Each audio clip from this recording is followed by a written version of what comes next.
My mother-in-law stranded me in the freezing rain with my sick one-year-old baby, just so her arrogant white son-in-law could drive my luxury vehicle to a lunch meeting. She looked me dead in the eye and told me to be grateful she even allowed me to live under her roof. She thought putting me in my place would finally break my spirit and remind me of my so-called inferior status in her wealthy family. She had no idea my grandfather was driving down that exact same highway, and he was about to unleash absolute financial and legal hell on her entire existence. Before I continue this story, let me know where you are watching from in the comments below. Hit like and subscribe if you have ever had to stand up to a toxic family member who severely underestimated your intelligence. The storm hit completely without warning. I was limping down the gravel shoulder of Interstate 20, keeping my head tucked down against the biting wind. The freezing rain soaked right through my thin wool coat, but I did not care about my own comfort. My only focus was the heavy bundle pressed tightly against my chest. My one-year-old son Trey was burning up with a fever of 102 degrees. I had wrapped him in my thickest sweater, shielding his small, fragile body from the torrential downpour. Every step sent a sharp jolt of pain up my ankle from the heels I was still wearing, but I forced myself to keep moving. I had to get to the urgent care clinic 2 miles down the road. Cars whipped past me, spraying dirty highway water against my legs. Some drivers honked their horns in irritation, while others just stared at the pathetic sight of a drenched black woman holding a crying infant in the middle of a thunderstorm. My tears mixed with the rain streaming down my face as I tried to soothe my baby. "Hush, little man," I whispered, pressing my cheek against his hot forehead. "Mama has you. We are almost there. Just a little further." I kept repeating those words like a prayer, but my chest was tight with a rage so profound it threatened to suffocate me. I was not supposed to be walking on a dangerous highway. I owned a pristine, fully paid-off luxury SUV that was perfectly capable of transporting my sick child to the doctor safely. But that vehicle was currently being driven in the opposite direction by a man who had absolutely no right to it. A massive blacked-out Cadillac Escalade suddenly swerved onto the shoulder, throwing gravel into the grass as it slammed on the brakes right in front of me. For a second, my heart hammered with pure panic. I gripped Trey tighter, preparing to run into the muddy ditch. But then the tinted passenger window slowly rolled down, revealing a face that instantly made my knees go weak with relief. It was Grandpa Jeremiah. At 76 years old, he was the undisputed patriarch of our family. An old-money African-American veteran who owned a massive empire of commercial real estate and funeral homes across the state. He was a man who wore faded denim shirts, drove older trucks on the weekends, and never bragged about his immense wealth. But today, he was in his signature Escalade, looking at me with eyes that could cut through solid steel. He took one look at my soaked clothes and the feverish baby shivering in my arms. His thick white eyebrows pulled together in a deep frown. "Where is your car, Sasha?" he asked, his voice dangerously quiet. I swallowed hard, trying to hold back a fresh wave of humiliated tears. I could not hide the truth from him anymore. The truth was that just 20 minutes earlier I had been standing in the grand circular driveway of my mother-in-law Vivian and her sprawling suburban mansion. I had Trey strapped into his car seat, and I was reaching for the driver's side door when Vivian marched out of the house. She did not ask. She simply lunged forward and snatched the keys right out of my hand. Her manicured nails scratched my palm in the process. I turned around in shock, only to see Vivian standing there with a triumphant smirk on her face. Beside her stood Preston, her wealthy white son-in-law, who was married to my husband's sister Ebony. Preston worked in finance and loved to look down his nose at our family offering unsolicited advice on wealth management. Vivian pointed the keys at my face and spoke with deliberate cruelty. "Preston needs this car for a client meeting today, Sasha." She snapped, her tone dripping with absolute disdain. "He has a real job on Wall Street, making real money. He needs to impress his investors. You, on the other hand, just sit at home all day playing on your laptop like a lazy college dropout. You can take the bus to the doctor. Be grateful I even let you live under my roof without charging you rent." I had turned to my husband Malik, pleading with him to intervene. He was standing right there on the porch holding a shoe brush. "Malik, your son is sick," I had begged, my voice cracking. "Tell your mother to give me my keys back." But Malik, the spineless coward I married, simply looked down and went right back to polishing his designer loafers. He let his mother strand his own wife and sick child in the freezing rain just to appease a condescending white man who constantly disrespected us. I stood shivering by the window. Grandpa Jeremiah did not yell. His jaw locked. He popped the doors. "Get in," he commanded with lethal calm. "This ends tonight." We spun the very heavy black truck directly back toward Vivian and her massive gated suburban subdivision today. The heavy engine of the Escalade roared as Grandpa Jeremiah accelerated down the slick suburban road. The rain was coming down in sheets, hammering against the windshield, but he did not even flinch. As we approached the entrance to Vivian's exclusive gated community, the massive wrought iron security gate stood perfectly closed, blocking our path. Normally, a resident would pull up, punch in a security code, and wait for the slow mechanical doors to swing open. Jeremiah did not touch the brakes. He gripped the leather steering wheel, his jaw set tight, and pressed his foot harder onto the gas pedal. I pulled my sick baby closer to my chest, burying his face in my coat, just as the front grille of the heavy black truck made impact. The sound of twisting metal was deafening. The thick iron gates buckled instantly, snapping off their hinges and scraping violently against the sides of the truck as we plowed straight through them. Security alarms immediately began blaring into the stormy night, a high-pitched wailing that echoed across the manicured lawns. Jeremiah kept driving, leaving a trail of mangled iron behind us. He navigated the winding neighborhood streets with terrifying precision until we reached Vivian's sprawling mansion. He did not park in the driveway. He drove the Escalade right up over the curb, crushing her pristine flower beds and slamming the truck into park inches from the grand front porch. He killed the engine and stepped out into the freezing rain. I opened my door and followed him, keeping Trace shielded from the downpour. Before we even reached the top of the wooden steps, the custom mahogany front door was thrown open. Vivian stood in the foyer, clutching her pearl cardigan, her eyes wide with a mixture of absolute shock and rising fury. The security alarms from the front gate were still echoing in the distance. Malik was standing right behind her, his eyes darting to the destroyed landscaping and the massive truck sitting on his mother's ruined roses. Jeremiah marched right through the front door, dripping rainwater onto Vivian's expensive imported rugs. He did not shout. He did not raise his voice. He extended one large weathered hand and spoke with a low rumble that commanded the entire room. "Hand me the keys to my granddaughter's car right now." Vivian's shock morphed into outrage. Her face turned a blotchy red as she pointed a shaking manicured finger at my grandfather. "Are you out of your mind, you old thug?" she shrieked, her voice echoing off the vaulted ceilings. "You just destroyed my property. I am calling the police and having you arrested for trespassing and vandalism. You cannot just barge into my home and make demands." Before Jeremiah could respond, a new voice echoed from the hallway.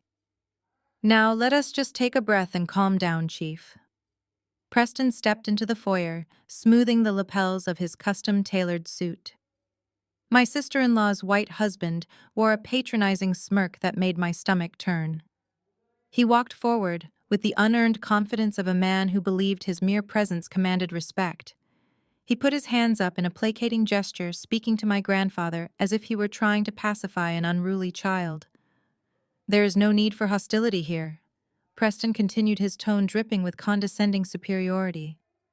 "You need to lower your voice and respect my property.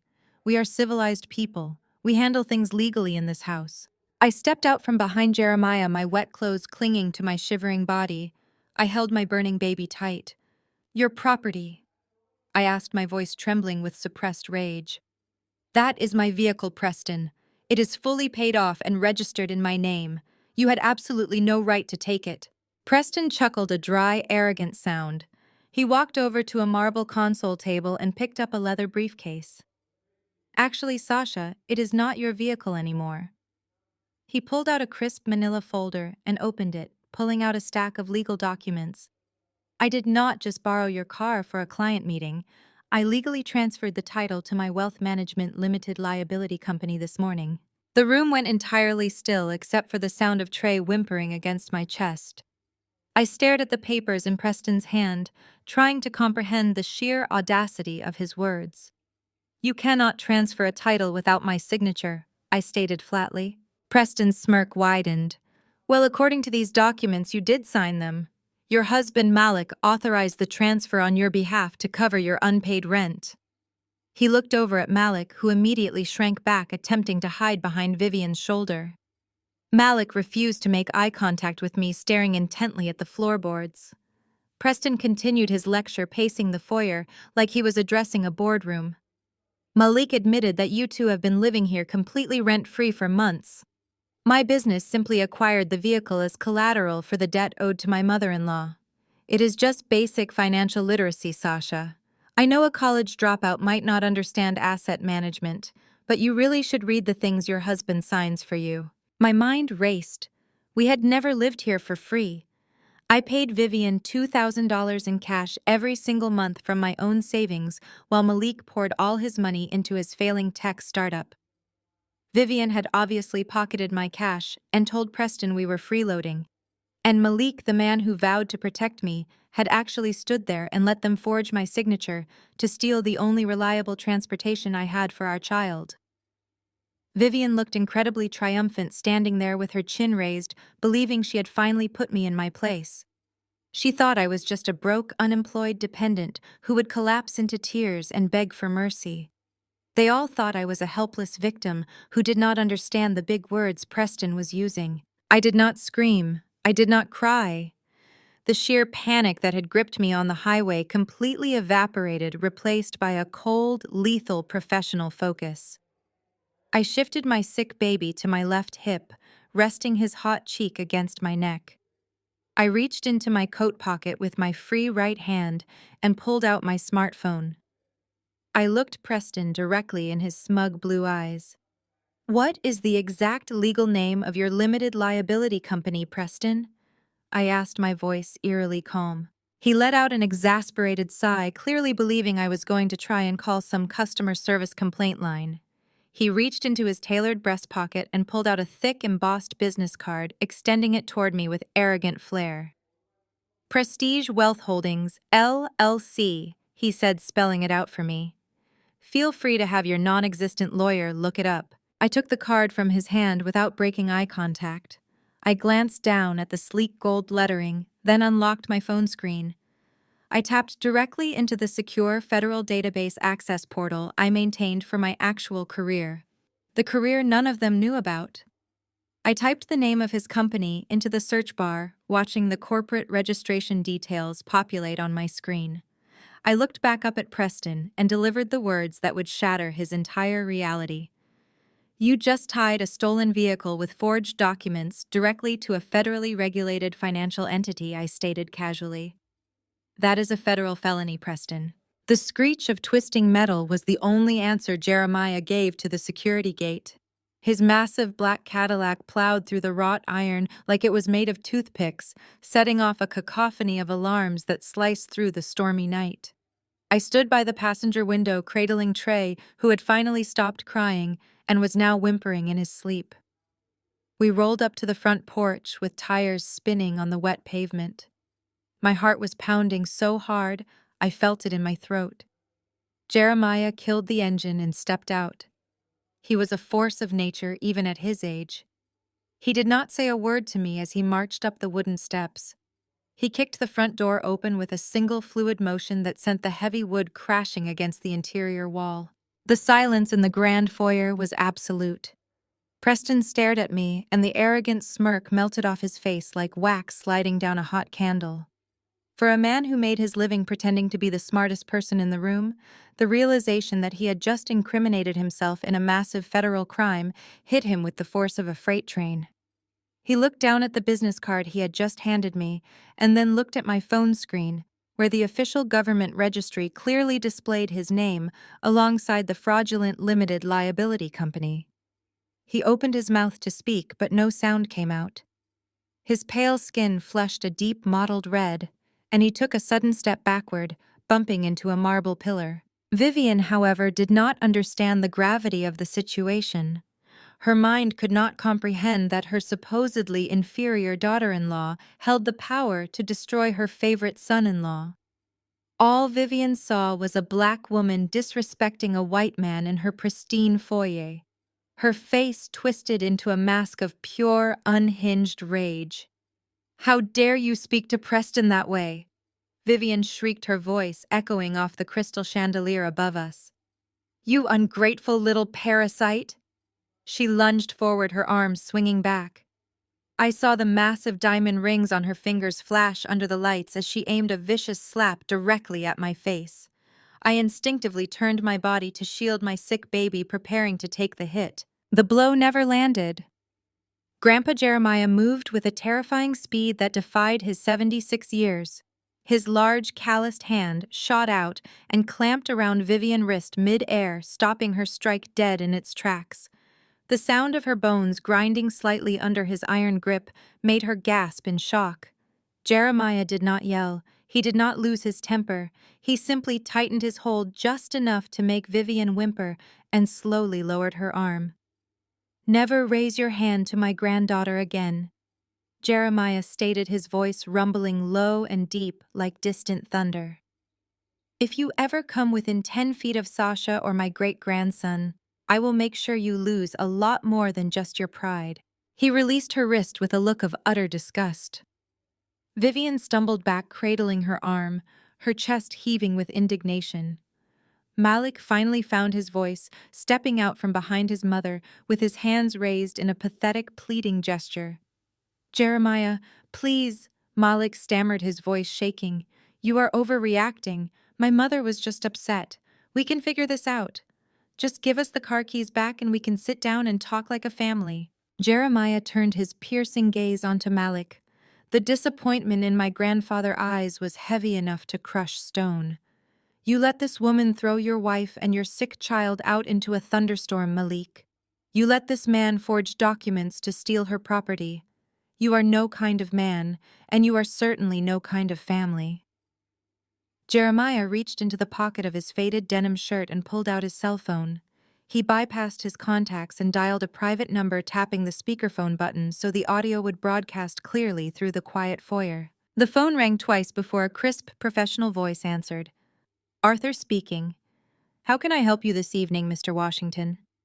Arthur, Jeremiah said, his voice carrying absolute authority. "I need you to execute a complete and immediate withdrawal on the blind trust we set up for Apex Technologies." The color instantly drained from Malik's face. Apex Technologies was his startup. It was his entire life. For the past 2 years, Malik had strutted around telling everyone he had secured a massive $2 million seed funding round from an exclusive anonymous angel investor. He had used that supposed success to justify ignoring me, ignoring our son, and letting his mother treat me like garbage. He thought he was a self-made genius. Arthur paused for only a fraction of a second. "Understood, Mr. Washington. We are pulling the full $2 million capital commitment. Shall I invoke the moral turpitude clause to freeze their current operating accounts as well?" "Do it," Jeremiah commanded without hesitation. "The founder has engaged in fraudulent activities and breached the ethical conduct agreement of our venture capital contract. Liquidate our holdings, notify the board, and freeze every single cent tied to his name. I want it done before I hang up this phone." "Consider it done," Sir Arthur replied. The line went dead. Malik's legs completely gave out beneath him. He collapsed onto Vivian's expensive imported rug, dropping to his knees with a heavy thud. He stared at Jeremiah with wide, terrified eyes, finally realizing the truth. The brilliant anonymous angel investor he had been bragging about to his tech friends was the very same grandfather he had just allowed to be disrespected in his own home.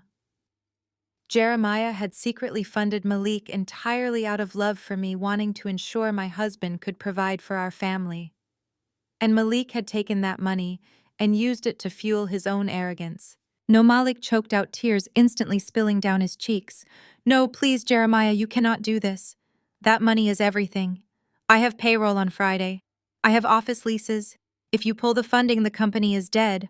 I am bankrupt. Please, I will do anything. I will get Sasha a new car. Just please do not take the company. He was practically crawling toward Jeremiah designer loafers scraping against the floor, but my grandfather did not even blink. Vivian was shrieking now, her hands pulling at her hair in absolute panic. She turned to Preston, demanding that he use his Wall Street connections to fix the situation. But Preston was already edging toward the hallway, his eyes fixed nervously on my phone. He knew he was facing a federal indictment and he wanted absolutely nothing to do with Malik's collapsing empire. Come on, Sasha, Jeremiah said, placing a warm, protective hand on my shoulder. The air in here is foul. We are leaving. I turned my back on the pathetic sight of my husband weeping on the floor and followed my grandfather out the front door. We stepped back out into the freezing rain, walking past the mangled remains of the wrought iron security gates. Jeremiah opened the passenger door of the Escalade, and I climbed inside, pulling the heavy door shut, and finally securing my shivering baby in the warmth of the heated cabin. The storm raged outside, but inside the truck the silence was deafening. I sat in the leather seat, pulling the wet blanket away from Trey's face. His breathing was shallow, but the fever seemed to be breaking slightly. I knew I needed to secure our lives immediately. With Malik facing bankruptcy and Preston desperate to cover his tracks, I could not leave any of my assets exposed.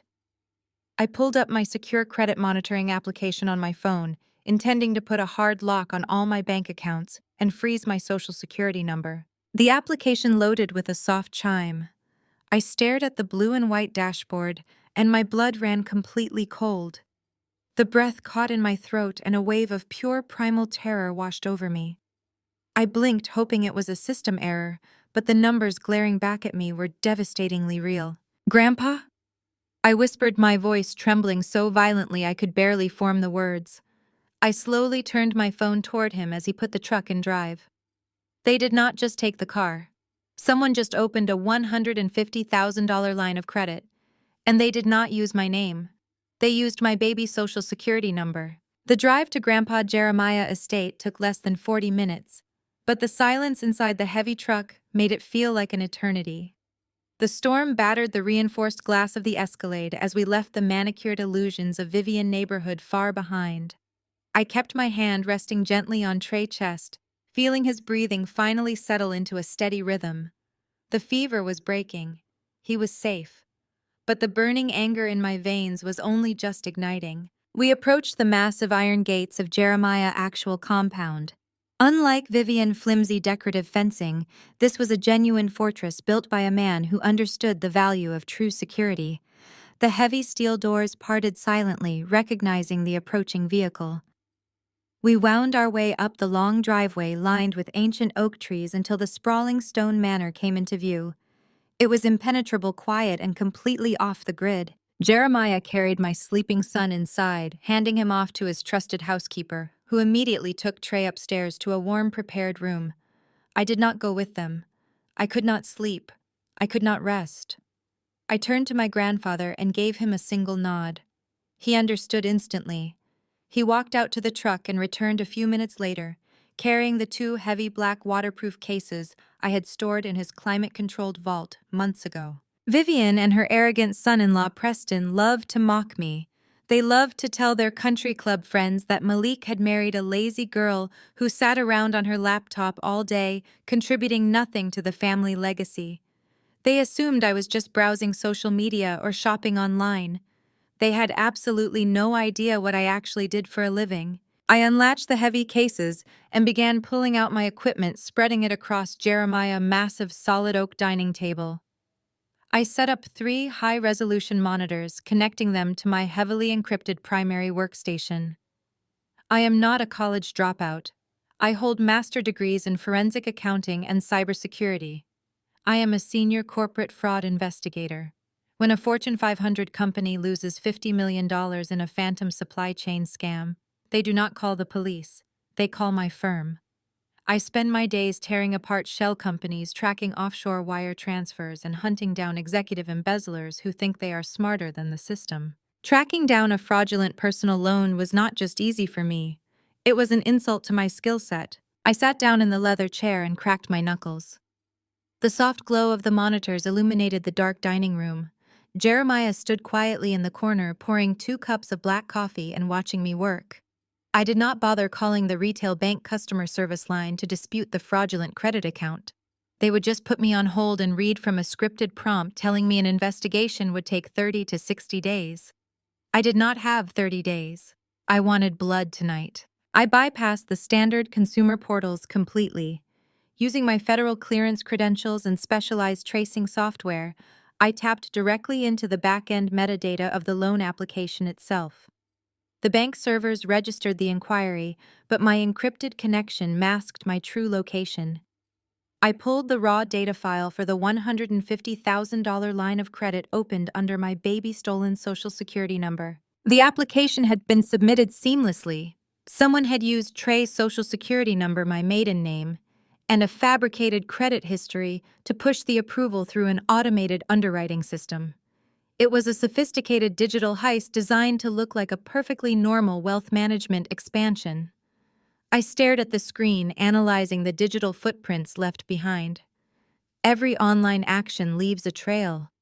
Every click generates a timestamp, a hardware address, and an internet protocol destination. My fingers flew across the keyboard, stripping away the superficial layers of the application data.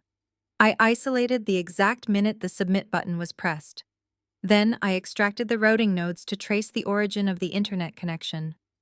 I fully expected the trail to lead straight back to Preston Luxury Manhattan office, or perhaps to Malik personal network at our house. Preston was the supposed finance guru. Malik was the desperate startup founder. It made perfect logical sense that one of those two cowards had executed the fraud.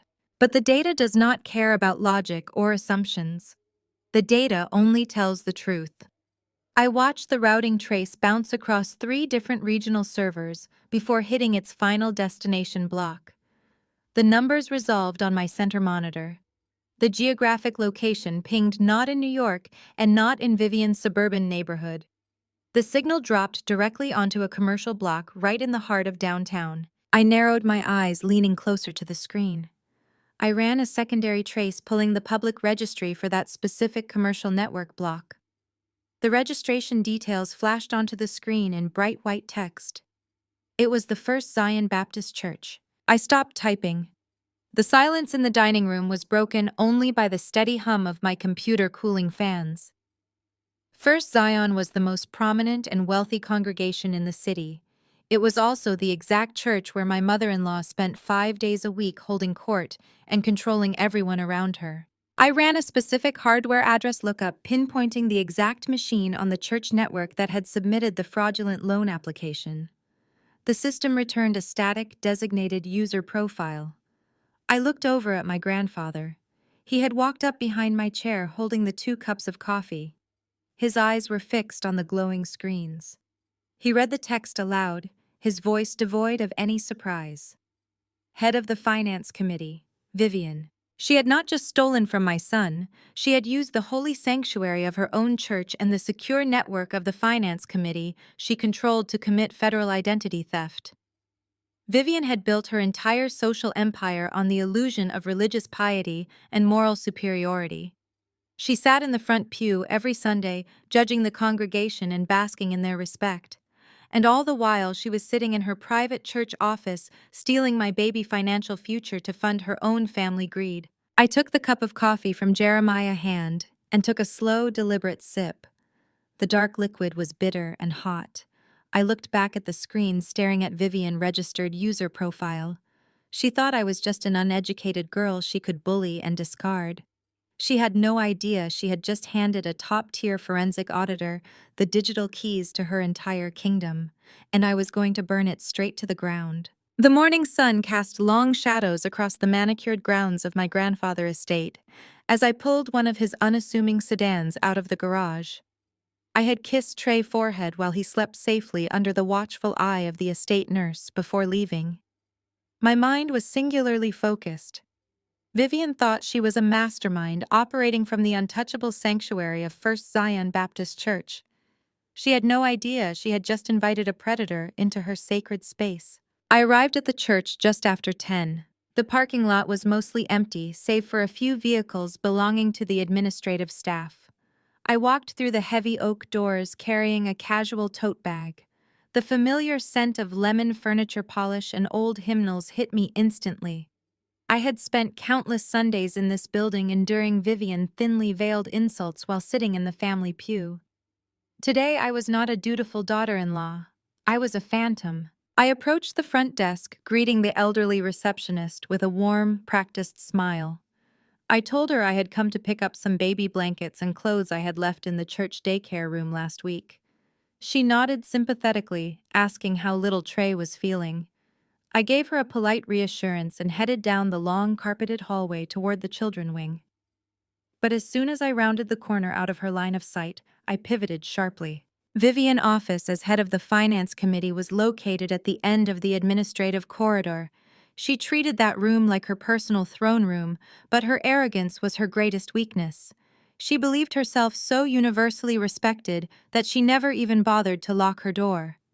I turned the brass knob and slipped inside, pulling the door shut behind me with a soft click. The room smelled of her expensive floral perfume.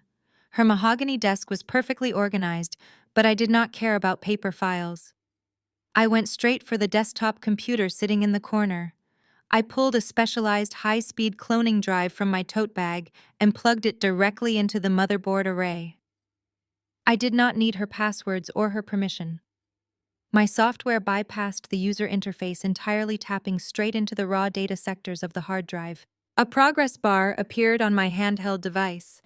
I stood perfectly still, listening to the muffled sounds of church staff down the hall. My heart beat a steady rhythm against my ribs. 2 minutes passed. The drive copied years of financial records, deleted emails, hidden folders, and cached browser histories. At exactly 2 minutes and 50 seconds, the screen flashed green. Complete. I unplugged the drive, dropped it back into my bag, and turned to leave. I opened the office door and stepped right into the hallway, coming face to face with Ebony. She stopped dead in her tracks, her eyes narrowing as she looked from me to Vivian, closed office door.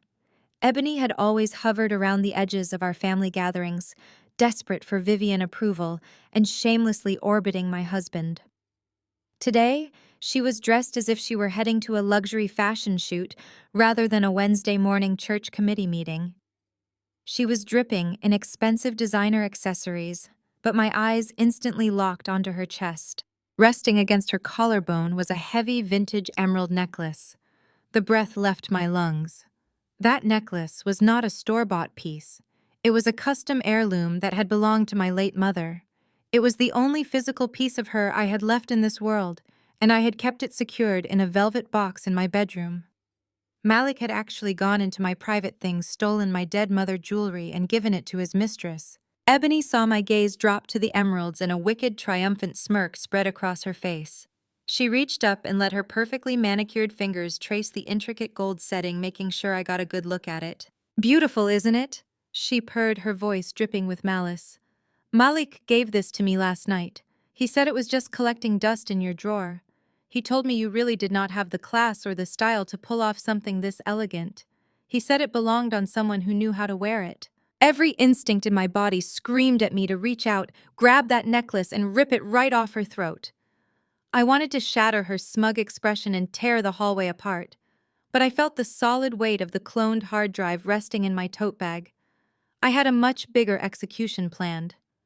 A physical fight over jewelry would only alert Vivian that I had been in her office. I needed them to remain blind and comfortable in their arrogance. I forced my muscles to relax. I looked at the emeralds and then looked back up into Ebony gloating eyes. I let a slow, tight smile spread across my face. "It looks stunning on you, Ebony," I said, my voice dangerously soft and perfectly controlled. "You go ahead and keep it for now. Enjoy it." Her smirk faltered, slightly confused by my lack of a breakdown. She stepped aside and I walked past her with my head held high, exiting the church and walking back out into the bright morning sun. When I returned to my grandfather's estate, I did not waste a single second. I went straight to the dining room and plugged the clone drive into my multi-monitor workstation. Jeremiah walked in carrying a fresh pot of coffee, sitting silently at the end of the table as I began to decrypt Vivian Digital Life. The encryption was laughable.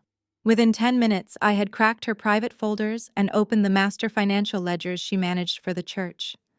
I expected to find the digital trail for the fraudulent loan taken out in my baby name. I found it easily enough neatly tucked into a folder of fake collateral documents. But as I kept scrolling through the massive spreadsheets, a much darker, more sinister pattern began to emerge across my screens. I started cross-referencing the church bank routing numbers with the external outgoing wire transfers. Vivian was not just managing the congregation money, she was systematically bleeding them dry. I pulled up the records for the elderly congregation members. Grandmothers who lived on fixed incomes donating their Social Security checks to the church building fund. Widowers giving their meager savings to the community outreach programs. Vivian had meticulously skimmed 15 to 20% off the top of every single weekly tithe and special offering for the past 4 years. We were looking at hundreds of thousands of dollars stolen directly from the collection plates of the most vulnerable people in the community. But the money did not stay in Vivian personal accounts.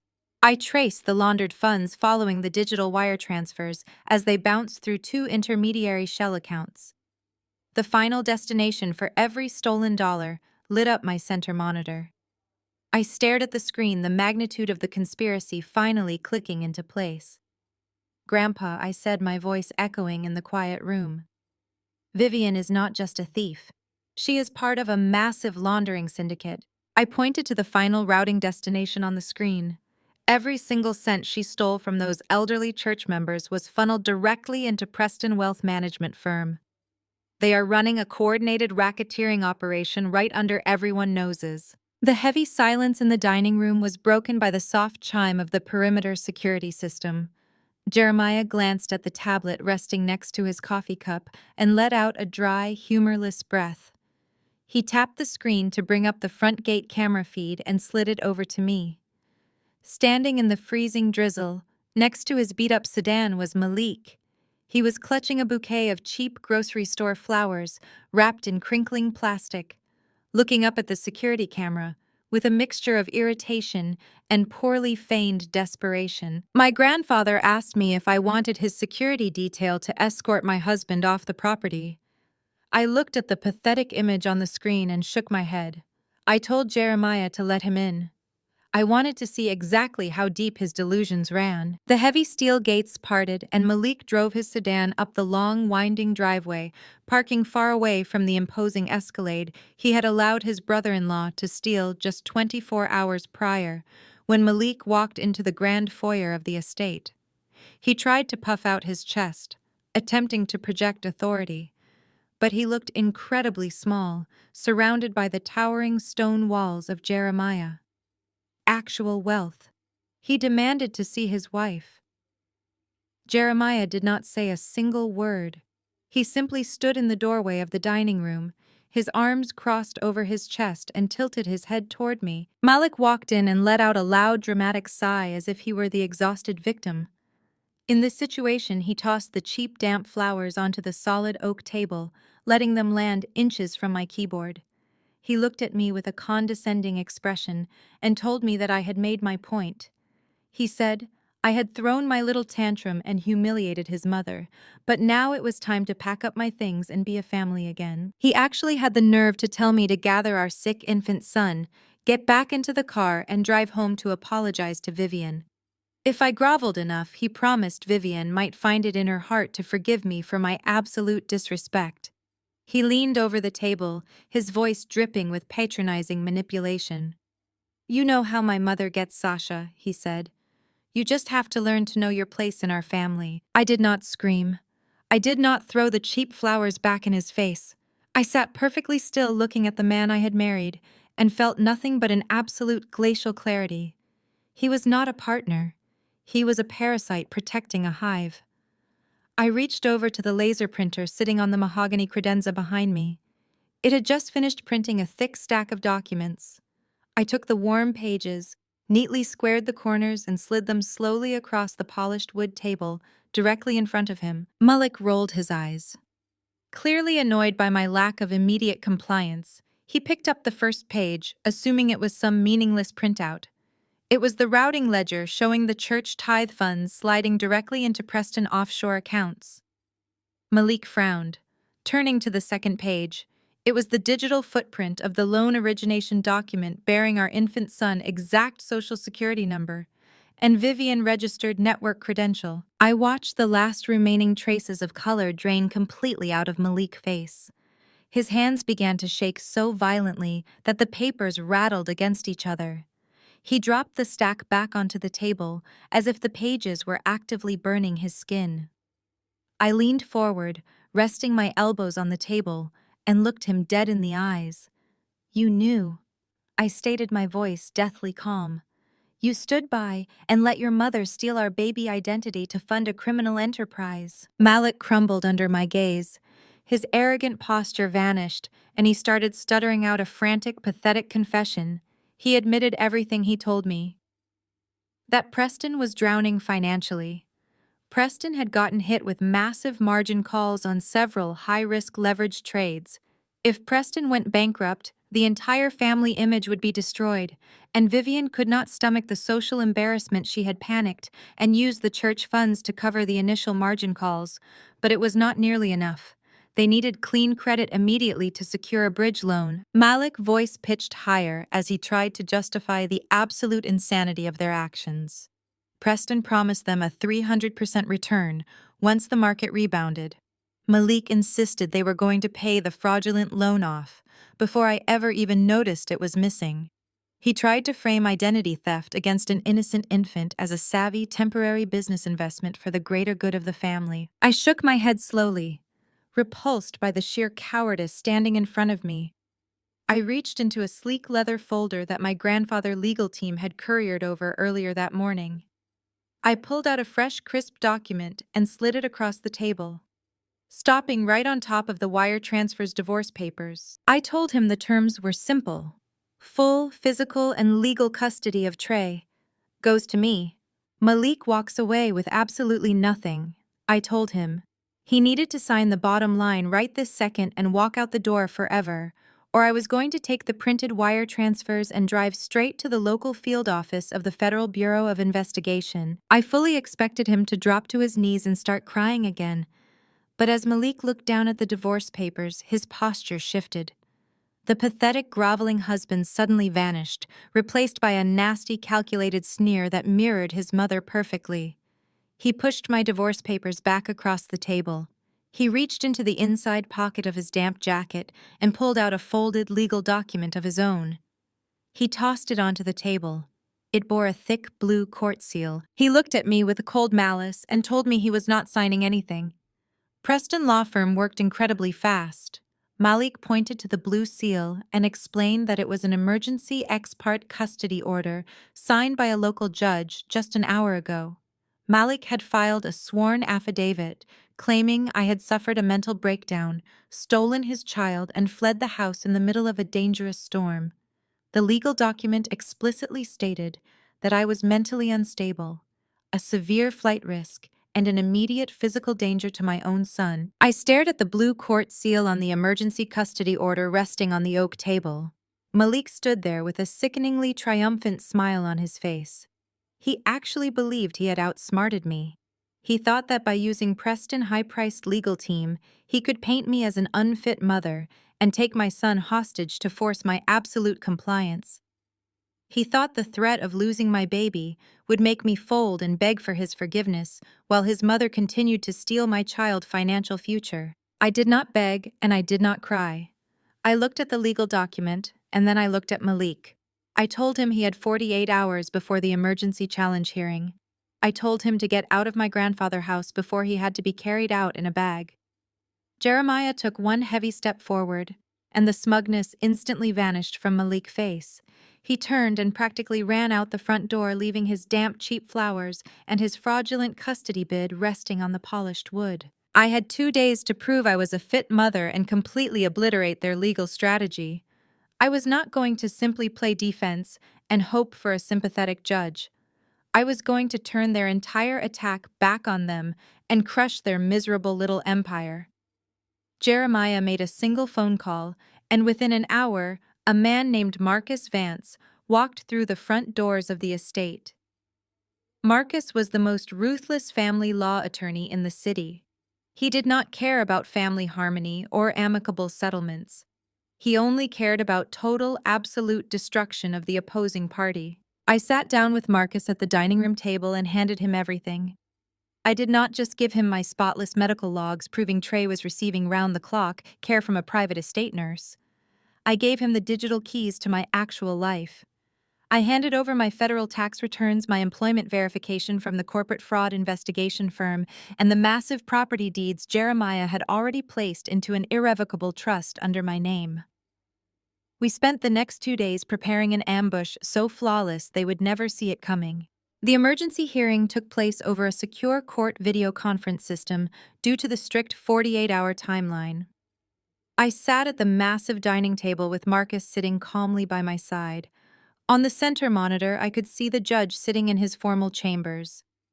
In the other digital window sat Malik looking incredibly arrogant and confident.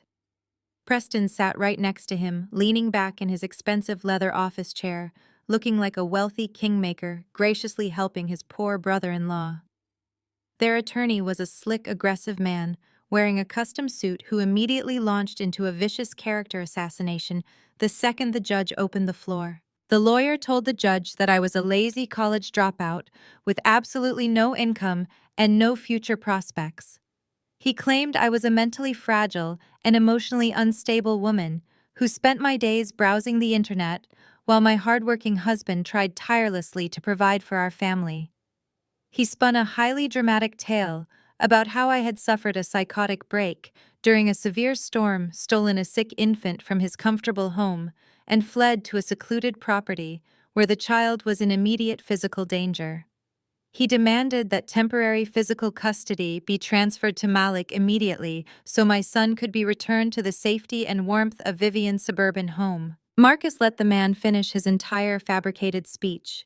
He did not interrupt a single time. He just sat there, taking meticulous notes.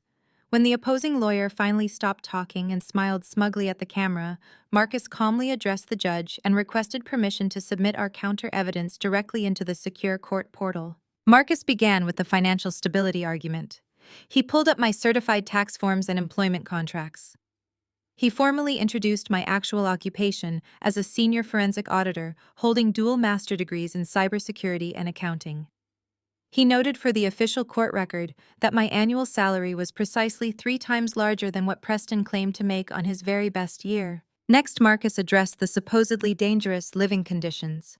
He submitted the verified property deed and trust documents for Jeremiah's sprawling stone estate.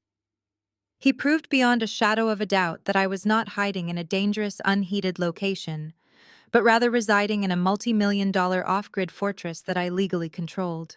He then submitted the sworn medical affidavits from the private pediatric nurse I had hired, proving that my son was receiving top-tier continuous medical monitoring funded entirely by my substantial personal income. I watched the screen as the judge's demeanor shifted from initial concern to absolute righteous fury. The judge glared at Malik and his attorney through the camera.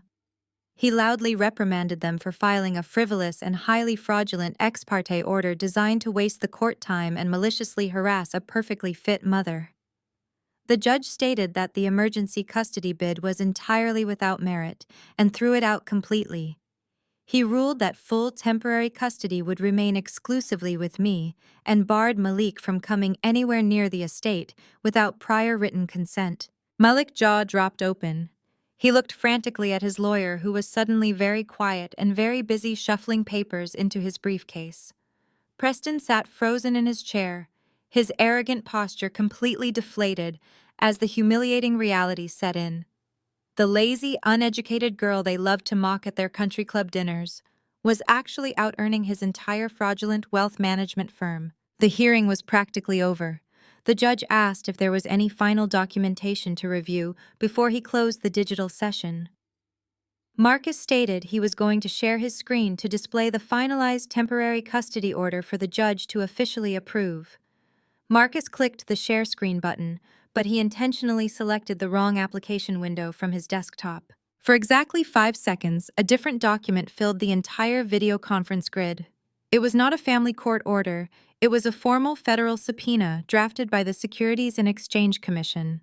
The document clearly displayed the heavy federal seal and was directly addressed to Preston Wealth Management Firm and all of his associated shell companies, listing them as the primary targets of a massive federal racketeering and wire fraud investigation. Marcus quickly apologized, blaming a technical glitch, and minimized the window, bringing up the correct family court document. But 5 seconds was more than enough time. I watched Preston face in the corner of the monitor. The healthy color drained completely from his skin, leaving him chalk white and visibly trembling. His eyes were wide with sheer absolute terror. He stared at the screen, realizing that my financial disclosures were not just about proving my income to a family court judge. They were undeniable proof that I hunted arrogant white-collar criminals for a living. And looking at that federal subpoena, he had just realized that I was currently hunting him. Marcus closed his laptop with a soft click, and the digital window vanished, leaving my center monitor completely black. For a moment, I just sat there, breathing in the quiet satisfaction of what we had just accomplished. The judge had thrown out their fraudulent custody order, and Preston had looked the devil straight in the eyes. But my job was not finished yet. Preston and Vivian and Malik still thought they could circle the wagons and protect their stolen wealth. They thought family loyalty would keep them from going to federal prison. I knew better. There is no honor among thieves. You just have to give them a reason to turn on each other. I needed them to tear each other apart from the inside out. I needed the final unassailable proof of their racketeering operation, and the only way to get that was to make them panic. I opened my desk drawer and pulled out a cheap plastic burner phone I had purchased weeks ago with untraceable cash. Psychological warfare requires precision and patience. I needed to locate the weakest link in their fragile, arrogant alliance and target it with surgical accuracy. That weak link was Ebony. Ebony had spent years parading around our family gatherings, defending her genius white husband Preston. She loved to look down her nose at me because Malik was just a struggling startup founder, while Preston was a supposedly brilliant wealth manager. She bathed in the illusion of her perfect suburban life. She practically worshipped Preston for elevating her social status. But the data I had pulled from Vivian Church computer told a completely different story. Preston was not a financial genius. He was a desperate con artist, and Ebony was nothing but a convenient shield. I pulled up the encrypted files I had decrypted earlier that morning. My eyes scanned the endless rows of stolen transactions. The church tithe money was not being invested in high-yield mutual funds or protected bond portfolios. Preston had been systematically liquidating the stolen cash and funneling it out of the country, bouncing it through shell companies, until it finally rested in a series of highly concealed offshore accounts in the Cayman Islands. But the most beautiful piece of this puzzle was the name on those offshore accounts. The accounts were not registered to Preston, and they certainly were not registered to Ebony. Preston had hidden every single stolen dollar under the legal name of his secret white mistress, a woman who lived in a luxury condominium downtown, completely isolated from the family drama. Preston had been bleeding his mother-in-law Church dry, using his wife as a gullible pawn, and preparing to flee the country with his mistress and millions of dollars in stolen cash. The audacity of it was staggering. He had looked his wife in the eye every single night while building an escape hatch for himself and another woman. I loaded the heavily redacted bank statements and the offshore registration documents into a single PDF file. I made sure the mistress name and the Cayman Island routing numbers were highlighted in bright yellow, so even someone as willfully ignorant as Ebony could not miss the truth. I typed in Ebony's personal cell phone number on the burner device, attached the file, and hit send. The message went through the digital ether, anonymously arriving as a silent bomb directly into Ebony's perfectly manicured hands. I set the burner phone down on the oak table and turned my attention to my third monitor. I did not have to guess how Ebony would react. I could watch it happen in real time. Years ago, when Malik and I first moved into our house, I had personally installed and configured the entire smart home security system for the main suburban estate where the family gathered.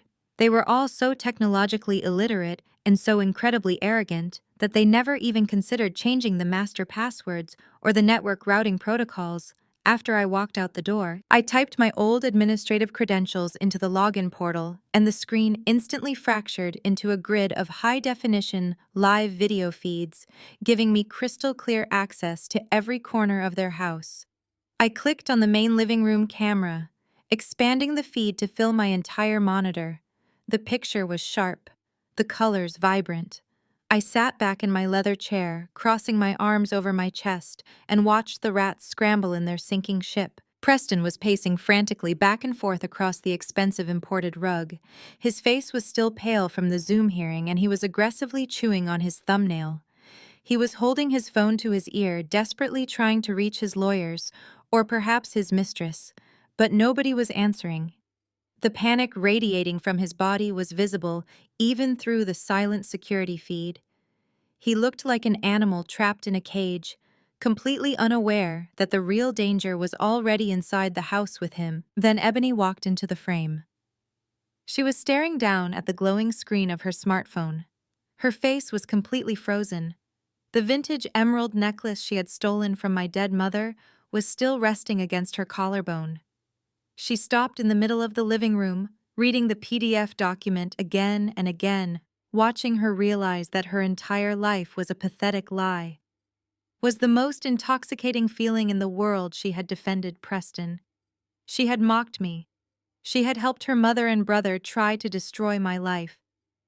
And now she was staring at the undeniable proof that her genius husband was preparing to leave her penniless and facing federal indictment. Ebony dropped her phone onto the glass coffee table. She did not say a word. She just lunged forward. She threw herself at Preston with a level of pure feral rage that shocked even me. Her manicured hands formed into claws and she struck him directly in the face.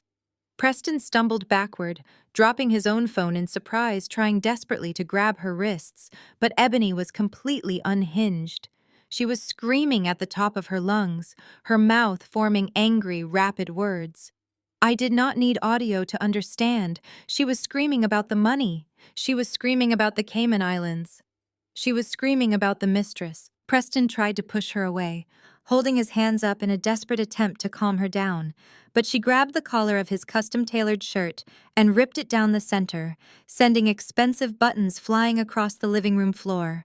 She shoved him backward against the velvet sofa and began slapping him repeatedly across the head and shoulders. She was a woman who had just realized she was the ultimate pawn in a game she thought she was winning. I watched the physical violence escalate, pulling my coffee cup to my lips and taking a slow, deliberate sip. It was a beautiful start, but the real destruction was only just beginning. I sat in the glow of my monitors watching the living room feed descend into absolute chaos. Ebony was screaming at the top of her lungs, throwing expensive glass vases and heavy decorative books at Preston's head. Preston was trying to shield his face while backing away toward the front hallway. The entire illusion of their perfect suburban dynasty was shattering in real time right in front of my eyes. Vivian rushed into the room looking completely unhinged. She tried to physically pull her daughter away from her son-in-law, but Ebony shoved her own mother backward into a luxury armchair. Vivian was frantic and terrified. She knew that if Preston ran, he would leave her holding the bag for the missing church funds. She scrambled to her feet and grabbed Preston by his torn shirt collar, demanding he stay and fix the massive financial mess he had created.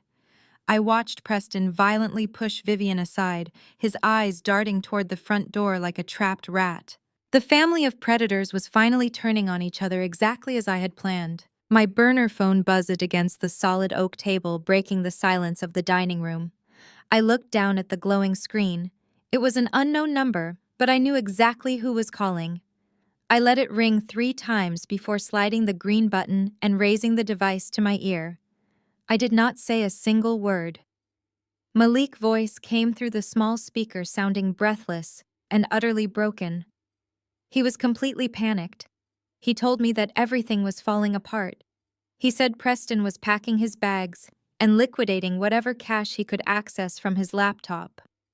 He told me the feds were definitely coming, and he was going to lose his startup, his freedom, and his entire life. The husband who had spent years mocking my career and calling me a lazy girl was now begging for my mercy. He pleaded for my forensic accounting skills. He wanted me to use my federal clearance and my digital tracing tools to help him hide his remaining personal assets before the government froze his bank accounts. He was crying into the phone, promising he would do whatever I wanted if I just protected him from the impending federal raid. I listened to his pathetic whimpering and felt a cold, sharp smile stretch across my face. I told him I would meet him in 1 hour at a crowded 24-hour diner just off the interstate highway. I made it absolutely clear that he needed to bring me tangible physical proof of his mother involvement if he wanted my protection. Jeremiah drove me to the diner in his heavy truck. The night air was freezing and a light rain battered the windshield. Before I stepped out of the vehicle, my grandfather handed me a tiny, highly sensitive audio recording device. I went into the dark parking lot and taped the device securely beneath the thick fabric of my sweater right over my heart. I walked into the bright fluorescent glare of the diner and immediately spotted Malik. The diner smelled of stale coffee and fried grease, but I barely noticed. Malik was sitting in a back corner booth looking like a hunted animal. He was sweating profusely and nervously checking the large glass windows every time a car drove past the building. I walked over and slid into the cracked vinyl booth across from him, folding my hands neatly on the sticky table. Malik did not waste a single second trying to defend his family. He immediately started throwing his own mother under the heavy wheels of justice. He leaned across the table, whispering frantically that Vivian was the true mastermind behind the initial church skimming operation. He said she was the one who authorized the identity theft, using our infant son's social security number because her own credit was stretched too thin. He desperately tried to paint himself as an innocent, helpless bystander who just got swept up in her uncontrollable greed. I stared at him with blank, unforgiving eyes, waiting for the proof I had demanded. He reached into his damp jacket pocket and pulled out a small, worn leather notebook. He slid it across the table toward me, looking around to make sure no one was watching us. He called it the Black Ledger. It was Vivian's personal physical record of every single dollar she had stolen from the church congregation over the past 4 years. She kept a handwritten tally because she was too paranoid to trust digital files that could be hacked or tracked by federal authorities. Malik had sneaked into her private office and stolen it from her hidden wall safe before fleeing the house in a panic. I opened the small leather book and traced my finger down the neat columns of handwritten numbers. The numbers in the book represented stolen dreams. It was money meant for the community food bank, the orphanage outreach, and the elderly care program. Vivian had written down every stolen dime with the precision of a sociopath. It was all there in undeniable black ink. Dates, amounts, routing destinations, and Preston initials marked next to the offshore wire transfers. It was a holy grail of evidence. Malik kept talking, completely unaware of the tiny microphone taped to my chest, capturing every single syllable. He confessed to knowing about the fraud for the last 3 years. He admitted he had personally helped launder some of the early stolen funds through his fake technology startup company, just to make the cash look legitimate to the federal government. He told me how Preston had set up the shell corporations, but he was the one who signed the incorporation papers to keep Preston's name clean. He handed me the exact pieces of the puzzle my federal colleagues needed to lock them all away for decades. I closed the heavy leather ledger and looked up at the man I used to love. He was staring at me with desperate, hopeful eyes, begging me to save him from the mess he had helped create. He had absolutely no idea he had just handed me the final nail for his own coffin and confessed to federal conspiracy on a recorded wire. I left the diner, leaving Malik shivering in his corner booth, and walked out into the freezing rain. My grandfather's heavy truck was waiting in the dark parking lot. I climbed inside and pulled the heavy door shut, blocking out the bitter wind. I clutched the worn leather notebook against my chest, feeling the weight of the evidence pressing against my heart. The drive back to the estate was long and quiet. The only sound was the rhythmic swishing of the windshield wipers pushing away the relentless rain. I had the Holy Grail resting right in my lap. Malik had handed me the literal blueprint of their entire criminal empire, and my hidden wire had captured his full confession. I had everything I needed to burn their fraudulent world to ashes. By the time we pulled through the massive iron gates of my grandfather's property, I was already running the calculations in my head. I walked straight into the warm safety of the estate dining room and spread the black ledger open under the bright chandelier. I spent the next hour cross-referencing Vivian handwritten entries against the offshore account numbers I had pulled earlier in the day. The level of detail was staggering. She had recorded every stolen donation, every wire transfer, and every fake vendor invoice with the meticulous precision of a true sociopath.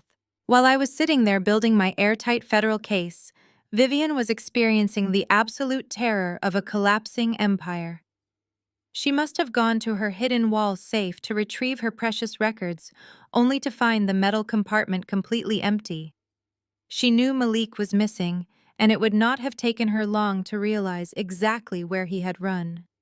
Vivian was a cornered predator, and trapped predators do not simply surrender. They lash out with blind, destructive fury. She knew I had the evidence to put her in a federal prison for the rest of her life, so she decided to strike first. She decided that if she was going down, she was going to drag me straight into a prison cell with her. I was just finishing my digital scans of the final ledger page when a harsh flashing light sliced through the darkness outside the dining room windows. The heavy crunch of tires on wet gravel echoed through the quiet house.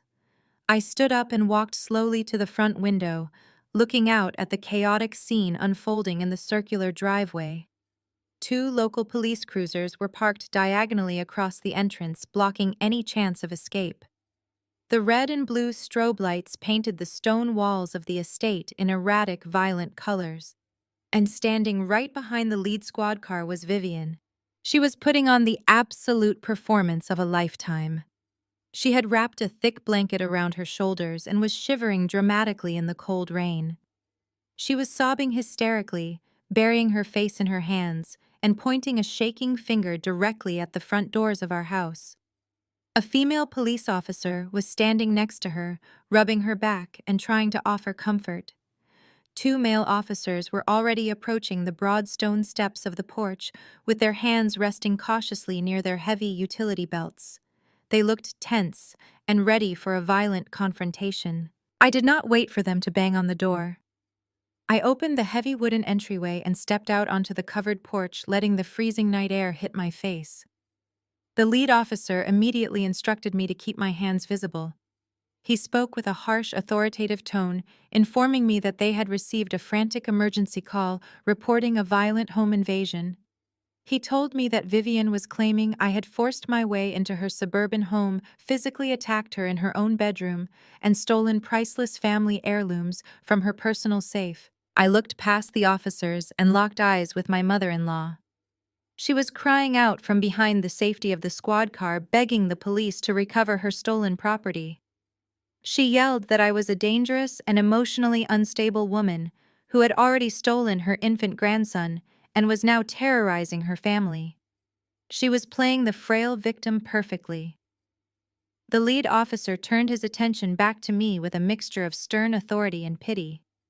He told me that given the extreme severity of the allegations and the visible physical distress of the victim, he needed me to step down from the porch and place my hands behind my back. He reached down to his belt and pulled out a pair of heavy metal handcuffs. The metallic clinking sound carried clearly over the steady hum of the police cruiser engines. Vivian sobbed even louder, pulling the blanket tighter around her neck, but I could see the malicious, triumphant gleam shining in her eyes. She actually thought she had outplayed me. She thought that manufacturing a violent local arrest record would instantly destroy my federal credibility and completely ruin my emergency custody case. She believed the police would drag me away in chains, and she could simply walk into the house and retrieve her black ledger. I did not raise my voice, and I did not argue with the police officers. I simply stood my ground on the stone porch, taking a slow, steady breath. Before the officers could step forward to force my compliance, the heavy wooden door opened wider behind me. Jeremiah stepped out into the cold night air. He did not look angry, and he did not yell at the police for trespassing on his land. He radiated an absolute terrifying calm, that instantly made the two approaching cops freeze in their tracks. The sheer physical presence of my grandfather demanded immediate compliance. He walked straight past me and stepped down the stone stairs until he was standing eye to eye with the lead officer. Jeremiah did not ask the police what the problem was. He simply reached into his thick wool cardigan and pulled out his personal cell phone. He extended his large hand holding the phone directly toward the officer's chest. He told the cop in a low, steady voice that there was someone on the other end of the line who wanted a quick word. The officer looked confused, but cautiously accepted the device, putting it to his ear. His rigid expression shifted instantly to absolute shock when he realized he was speaking directly to the local chief of police. It was clear that the chief owed my grandfather a very deep and very old favor. The officer lowered the phone, his face pale as he looked from Jeremiah back to the squad car. Jeremiah did not even look at the cops. He slowly turned his cold, dark eyes toward Vivian, who had suddenly stopped her fake crying. The silence in the driveway was deafening. Jeremiah spoke in a low, booming voice that echoed across the wet gravel, cutting through the freezing rain. He told the lead officer to stop wasting time on a fabricated domestic dispute. He calmly instructed the cop to run a federal warrant check on the woman crying on his lawn. The lead police officer stood frozen on the wet gravel, holding the cell phone to his ear. The heavy rain plastered his uniform to his chest, but he did not seem to notice the cold. The color completely drained from his face as he listened to the voice of his commanding officer on the other end of the line. He swallowed hard and nodded a few times, whispering a quiet "yes, sir," before carefully handing the device back to my grandfather. Jeremiah slipped the phone back into his cardigan pocket without breaking eye contact. The officer turned slowly toward Vivian. The dramatic performance she had been putting on abruptly stopped. She wiped a fake tear from her cheek, expecting the officer to walk past the gate and drag me out in handcuffs. Instead, the cop signaled his partner to back away from the estate. He looked at Vivian with an expression of pure disgust and told her that this was entirely out of their jurisdiction. He warned her in a harsh tone that filing a false police report was a serious crime and that she needed to leave the premises immediately before she found herself in the back of his cruiser. Vivian stood there completely stunned. Her mouth opened and closed, but no sound came out. She watched in absolute disbelief as the two officers got back into their squad cars and drove away into the freezing rain, leaving her entirely alone on the dark street. She was soaked, humiliated, and completely stripped of her power. I walked slowly down the stone steps of the porch, stopping just behind the heavy iron gate. The rain washed over my face, but I did not care. I reached deep into my coat pocket and pulled out the thick black leather notebook. I held the black ledger up to the harsh glare of the security lights, making absolutely sure she could see the worn cover. I watched her eyes lock onto the book. The sheer, absolute terror that washed over her face was intoxicating. She knew in that exact moment that her entire empire of lies and stolen money was resting right in the palm of my hand. She knew I possessed the ultimate kill shot. I did not say a single word to her. I just lowered the book, turned my back on her, and walked calmly into the warm safety of the estate, leaving her to rot in the storm. While Vivian was standing on the sidewalk realizing her life was over, Preston was in the middle of a total psychological collapse. The walls of his carefully constructed reality were caving in from every direction. His wife had physically assaulted him. His brother-in-law was missing, and the federal subpoena I had flashed during the court hearing was burning a hole in his mind. He rushed into his private home office and locked the heavy oak door behind him. His hands were shaking violently as he pulled his encrypted laptop from his briefcase and booted it up. Preston knew he had to run. His arrogant master plan had failed, and survival was his only remaining instinct. He planned to liquidate the remaining church funds immediately, transfer the stolen cash into an untraceable cryptocurrency wallet, and catch a red-eye flight straight to Dubai, where extradition treaties were complicated and wealthy fugitives could disappear forever. He logged into the primary offshore portal, his sweaty fingers slipping on the keyboard as he frantically began initiating the massive wire transfers. Back at my command center in the estate, I watched my third monitor light up with urgent notifications. The digital tripwires I had carefully planted around his financial architecture were screaming. I could see his desperate attempts to move the stolen money in real time. I reached for my secure phone and dialed my direct contact at the SEC field office. I gave the federal agent the exact offshore routing numbers, the shell company profiles, and the domestic accounts Preston was currently trying to drain. I told the agent that the suspect was actively attempting to flee the country with stolen assets. Within a matter of minutes, the massive machinery of the federal government slammed its jaws shut. I watched the live network traffic as a hard federal freeze was placed on every single account associated with Preston Wealth Management Firm. On his end, his screen suddenly flashed with red error codes: access denied, accounts frozen, contact financial institution. Preston let out a desperate scream and smashed his fist against his wooden desk. He grabbed his emergency leather travel bag, shoving whatever loose cash and expensive watches he could find into the main compartment, and ran out the door. The international airport terminal was mostly empty when Preston arrived. He was hyperventilating, his suit jacket soaked with rain and sweat. He sprinted straight to the first-class ticket counter, demanding the absolute next available seat on a flight to the United Arab Emirates. He slapped his premium black credit card onto the counter. The ticket agent swiped it once and then frowned. The agent politely informed him that the card had been declined. Preston cursed loudly and pulled out a different corporate card, his hands trembling so badly he dropped his wallet. The agent swiped the second card and shook his head, stating that the bank had placed a hard fraud hold on all of his accounts. Preston was hyperventilating now. The panic was suffocating him. He turned around to grab his heavy leather suitcase, intending to pull out the stacks of loose cash he had stuffed inside it. But his hands grasped nothing but empty air. He realized in a moment of pure terror that he had dropped the bag near the entrance. He spun around, frantically scanning the bright, empty terminal. Standing there near the sliding glass doors was Ebony. She was holding his packed leather suitcase with both hands. Her face was completely devoid of any emotion. She did not come to the airport to kiss him goodbye or beg him to stay and work on their marriage. She came to stall him until the authorities arrived. The loud wail of police sirens began to echo right outside the glass doors as heavy boots hit the linoleum floor. The federal net had closed around Preston with absolute finality. With his assets frozen and Ebony standing firmly in his way at the airport terminal, the authorities had swarmed him before he could even reach the security checkpoint. He was sitting in a federal holding cell, completely ruined, and Malik was sweating in a secure interrogation room, spilling every family secret to save his own skin. But Vivian was a completely different breed of monster. She did not run, and she did not confess. Instead, she completely fractured from reality and buried herself in the one thing she valued more than her own children: her social status.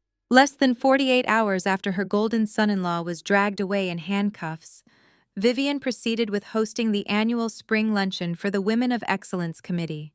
This was the most elite, deeply judgmental circle of wealthy women in the church community. Vivian wanted to look them in the eyes and project an aura of untouchable prosperity. She hired a private catering staff, ordered expensive floral arrangements, and pulled out her best crystal champagne flutes. She was going to smile and sip mimosas and pretend her entire criminal empire was not currently burning to the ground. What Vivian did not realize was that I had not just been tracking the stolen church funds. While I was building the federal case against Preston, I had also been quietly digging into Vivian's personal finances. For years, she had been taking out massive secondary mortgages on her luxury suburban estate to fund her lavish lifestyle and keep up appearances. She was leveraged to the absolute limit, living far beyond her actual means. When the federal investigation began making waves, the private shell companies that held her debt panicked. I used my own highly legitimate financial resources to quietly purchase her entire debt portfolio through a blind private holding company. I owned the paper to her house. And because she had completely defaulted on her payments 3 months ago, to help hide the missing church money, I had the legal right to execute an immediate foreclosure and a rapid eviction. I parked my car down the street from Vivian Estate and pulled out my tablet, tapping into the living room security cameras one more time. The luncheon was in full swing. Vivian was wearing a stunning white designer dress, standing at the head of her massive dining table, laughing loudly with the wives of local politicians and wealthy doctors. She was holding a crystal glass and holding court, telling some fabricated story about how Preston was just on a sudden spiritual retreat in the Middle East. The women nodded and smiled, but I could see the hungry, suspicious glint in their eyes. They smelled blood in the water. They knew something was wrong, but Vivian was determined to force-feed them her delusion. I gave the signal from my car. A plain, unmarked sedan pulled into the circular driveway right past the luxury vehicles of the committee members. A tall man in a sharp gray suit stepped out holding a thick manila folder. He did not bother ringing the doorbell and waiting politely on the porch. He walked right through the open front doors, ignoring the hired catering staff who tried to intercept him in the foyer. He stepped directly into the formal dining room, cutting through the heavy scent of expensive perfume and catered food. The room went dead silent. The clinking of silver forks stopped. 12 incredibly wealthy women turned to stare at the stranger intruding on their exclusive gathering. Vivian's smile froze on her face. She tried to maintain her elegant posture, demanding to know what the man was doing in her home and threatening to call security. The process server did not blink, and he did not retreat. He walked straight up to the head of the table and slapped the thick stack of legal documents down right next to Vivian catered salmon salad. He announced in a loud, clear voice that she was being officially served with an immediate notice of foreclosure and a formal eviction order. He told her she had exactly 24 hours to vacate the premises before the county sheriff arrived to forcibly remove her and all of her belongings from the property. The collective gasp from the women at the table was audible even through the audio feed on my tablet. Vivian's face flushed a deep, angry red. She immediately forced a high-pitched, artificial laugh, waving her manicured hand dismissively at the thick stack of papers. She told her guests it was just a ridiculous clerical error. She claimed her bank had made a silly administrative mistake and that she would simply have her wealth manager clear it up before the end of the day. She reached out to flip the document over, trying desperately to hide the bold red eviction stamp from the prying eyes of her social rivals. She was trying to gaslight a room full of women who were already mentally drafting their gossip texts.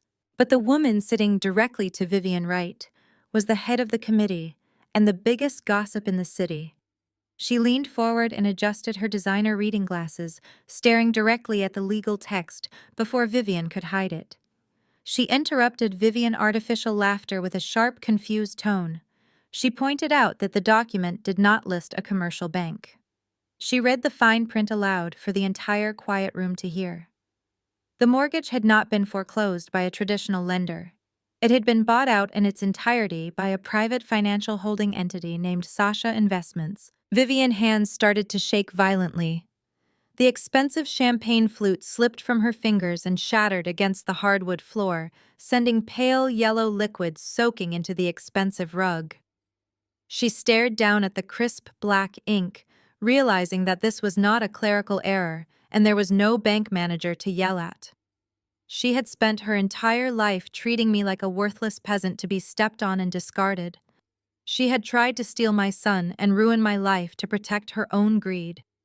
And now, standing in front of the most important women in her social circle, she was looking at the undeniable legal proof that I was the new owner of her home and I was throwing her out on the street. I watched the heavy iron gates of my grandfather's estate swing open on the security monitor. A pristine black town car rolled up the long gravel driveway, crushing the wet stones beneath its heavy tires. Vivian had not come alone. She stepped out of the passenger side looking worn and desperate, but she was still trying to maintain that arrogant posture she had perfected over decades. She wore a dark conservative dress meant to project humility and grace, but her eyes darted around the property with the nervous energy of a cornered animal. Trailing right behind her was Pastor Davis, the head of our community congregation. He was a tall, imposing man who commanded absolute authority in our circle. A man who had known me since I was a little girl, sitting quietly in the front pew of his church. Vivian had dragged him here to act as her ultimate shield. She was going to weaponize my own faith and my own community against me, hoping that spiritual pressure would succeed where her threats had failed.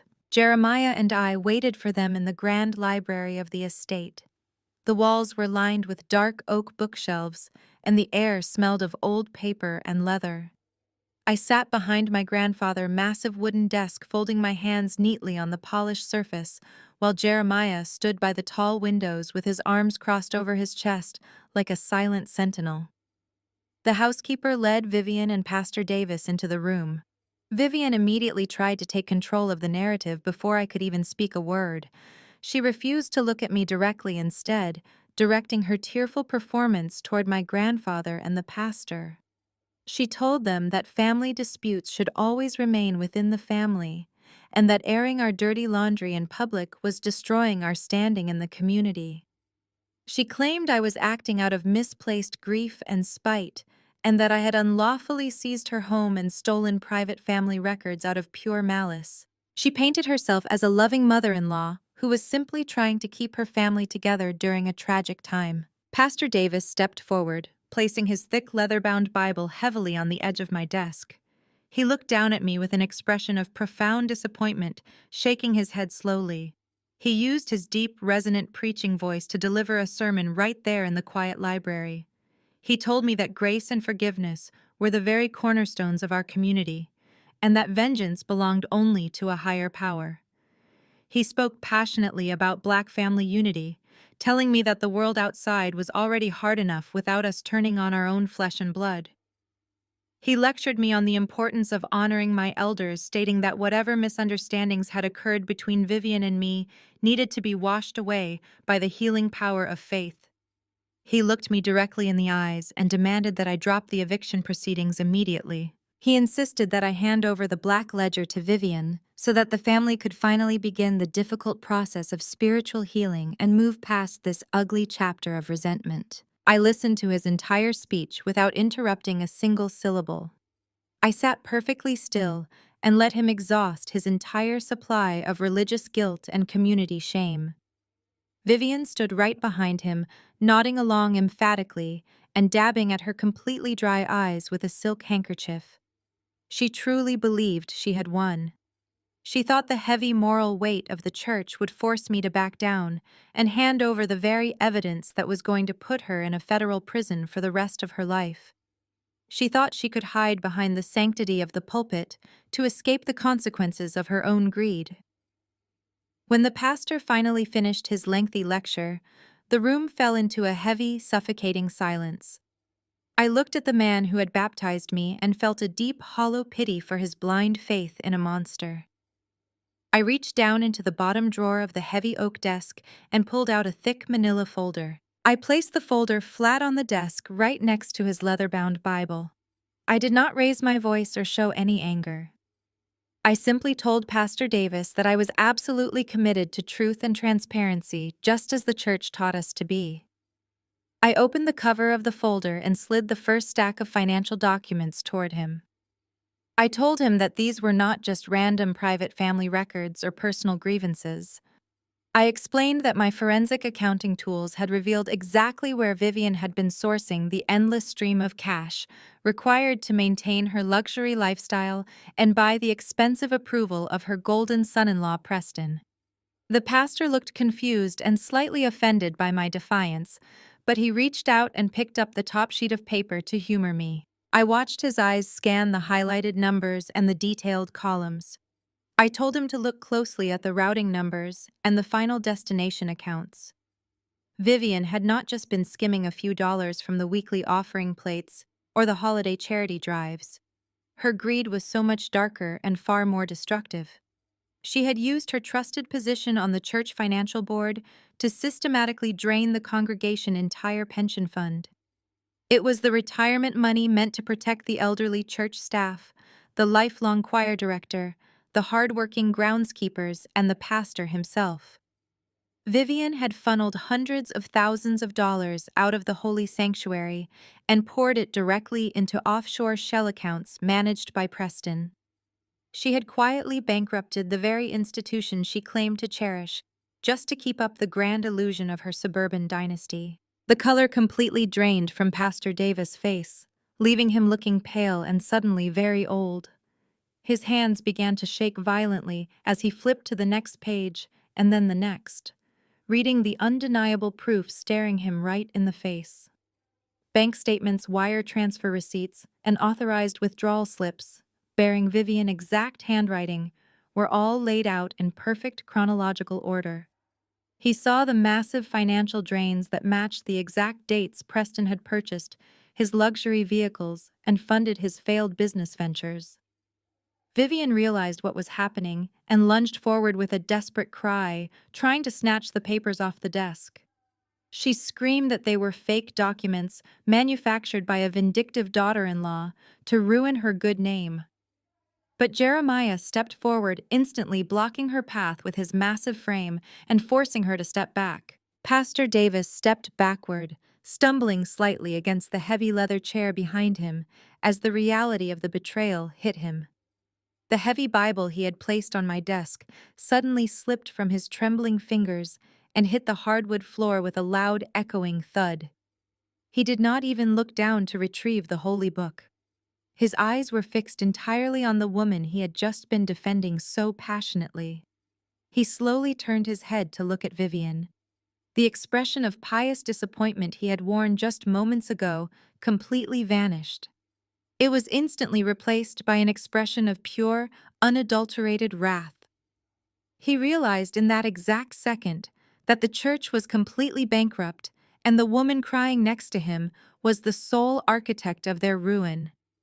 He looked back at me, his breathing heavy and erratic, his hands curled into tight fists at his sides.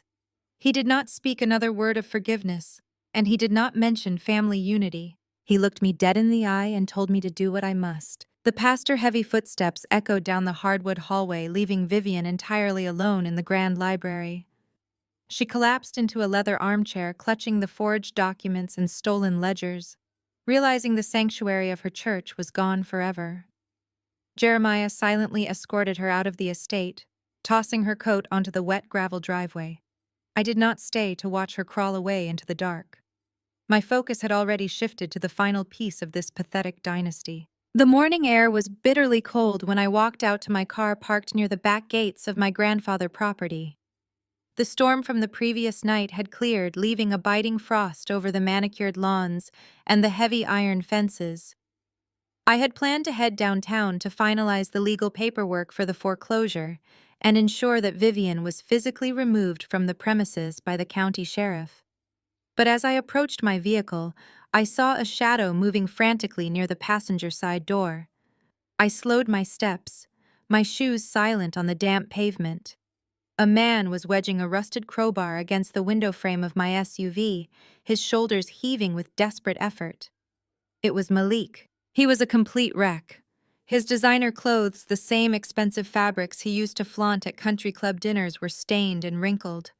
His hands were shaking violently as he tried to pry the door open. I watched in absolute disgust as the window shattered inward, sending safety glass cascading across the asphalt. He reached his bleeding arm inside and unlocked the door. I stood there silently as he crawled into the back seat, pulling and tearing at the nylon straps of Trey's expensive infant car seat. The man who used to mock my career and brag about his innovative tech startup was now reduced to a common street thief, trying to steal his own infant son car seat just to pawn it for a few $100s. He was grunting and crying softly to himself, struggling with the complicated buckles in the dim morning light. His desperation was palpable, a foul stench of fear and sweat radiating from his body. I cleared my throat. The sound cracked through the quiet morning like a gunshot. Malik froze, his entire body going rigid before he slowly backed out of the car, clutching the heavy plastic seat to his chest. His eyes were wild and bloodshot, darting around looking for an escape route. He opened his mouth to formulate some pathetic lie, but I raised my hand and stopped him. I did not yell, and I did not threaten to call the police. I simply stood there, radiating the kind of absolute power he had always pretended to possess. I told him to put the seat down. He dropped it onto the wet pavement like it was on fire, the plastic cracking loudly against the concrete. He started begging, pleading with me that his bank accounts were frozen and that Preston had taken everything before fleeing. He said his credit cards were declining everywhere, and he just needed a little cash to get a bus ticket out of the state before the federal agents tracked him down. He cried that he had not eaten in 2 days, and that he was terrified of going to a federal penitentiary where he would not survive a week. He stepped toward me, reaching out with dirty hands, begging for my mercy, begging me to remember the vows we took at the altar. I stepped closer, closing the distance between us, until he was forced to look directly into my unforgiving eyes. I did not feel a single ounce of pity for the creature trembling in front of me. I dismantled his entire existence with slow, deliberate words. I told him exactly what he was. I called him a coward and a weak, pathetic shadow of a man who had sold his soul to a mother who never respected him. I reminded him of how Preston used to pat him on the back at family dinners, calling him the diversity hire for his shell companies. I reminded him of the racist, condescending tone Preston always used when explaining basic financial concepts to him, as if Malik was a slow child, incapable of basic math. Malik had swallowed every single insult and smiled just to keep his place at their wealthy table, pretending he was an equal partner when he was nothing more than a convenient scapegoat. I told him how Vivian always made sure he knew his place, treating him like an errand boy, while she showered Preston with stolen church money and relentless praise. Vivian had actively encouraged him to steal my identity and mortgage his own child's future just to cover her tracks. I told him he had traded his family, his loyal wife, and his beautiful son for the fake approval of a condescending white fraud and a manipulative mother who viewed him as nothing more than a disposable asset to be thrown to the wolves the moment the authorities closed in. He let them completely destroy his marriage and his future, and now they had left him freezing in a driveway, stealing baby equipment just to survive another day on the run. Malik collapsed against the side of the damaged car, sobbing uncontrollably. The arrogant tech bro was entirely gone, replaced by a broken, whimpering child.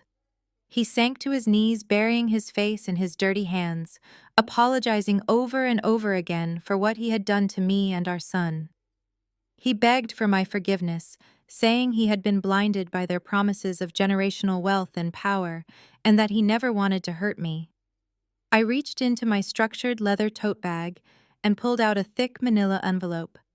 I slipped out the finalized divorce decree that my attorney had drafted specifically for this exact moment and handed him a sleek silver pen. I looked down at him and laid out my final terms.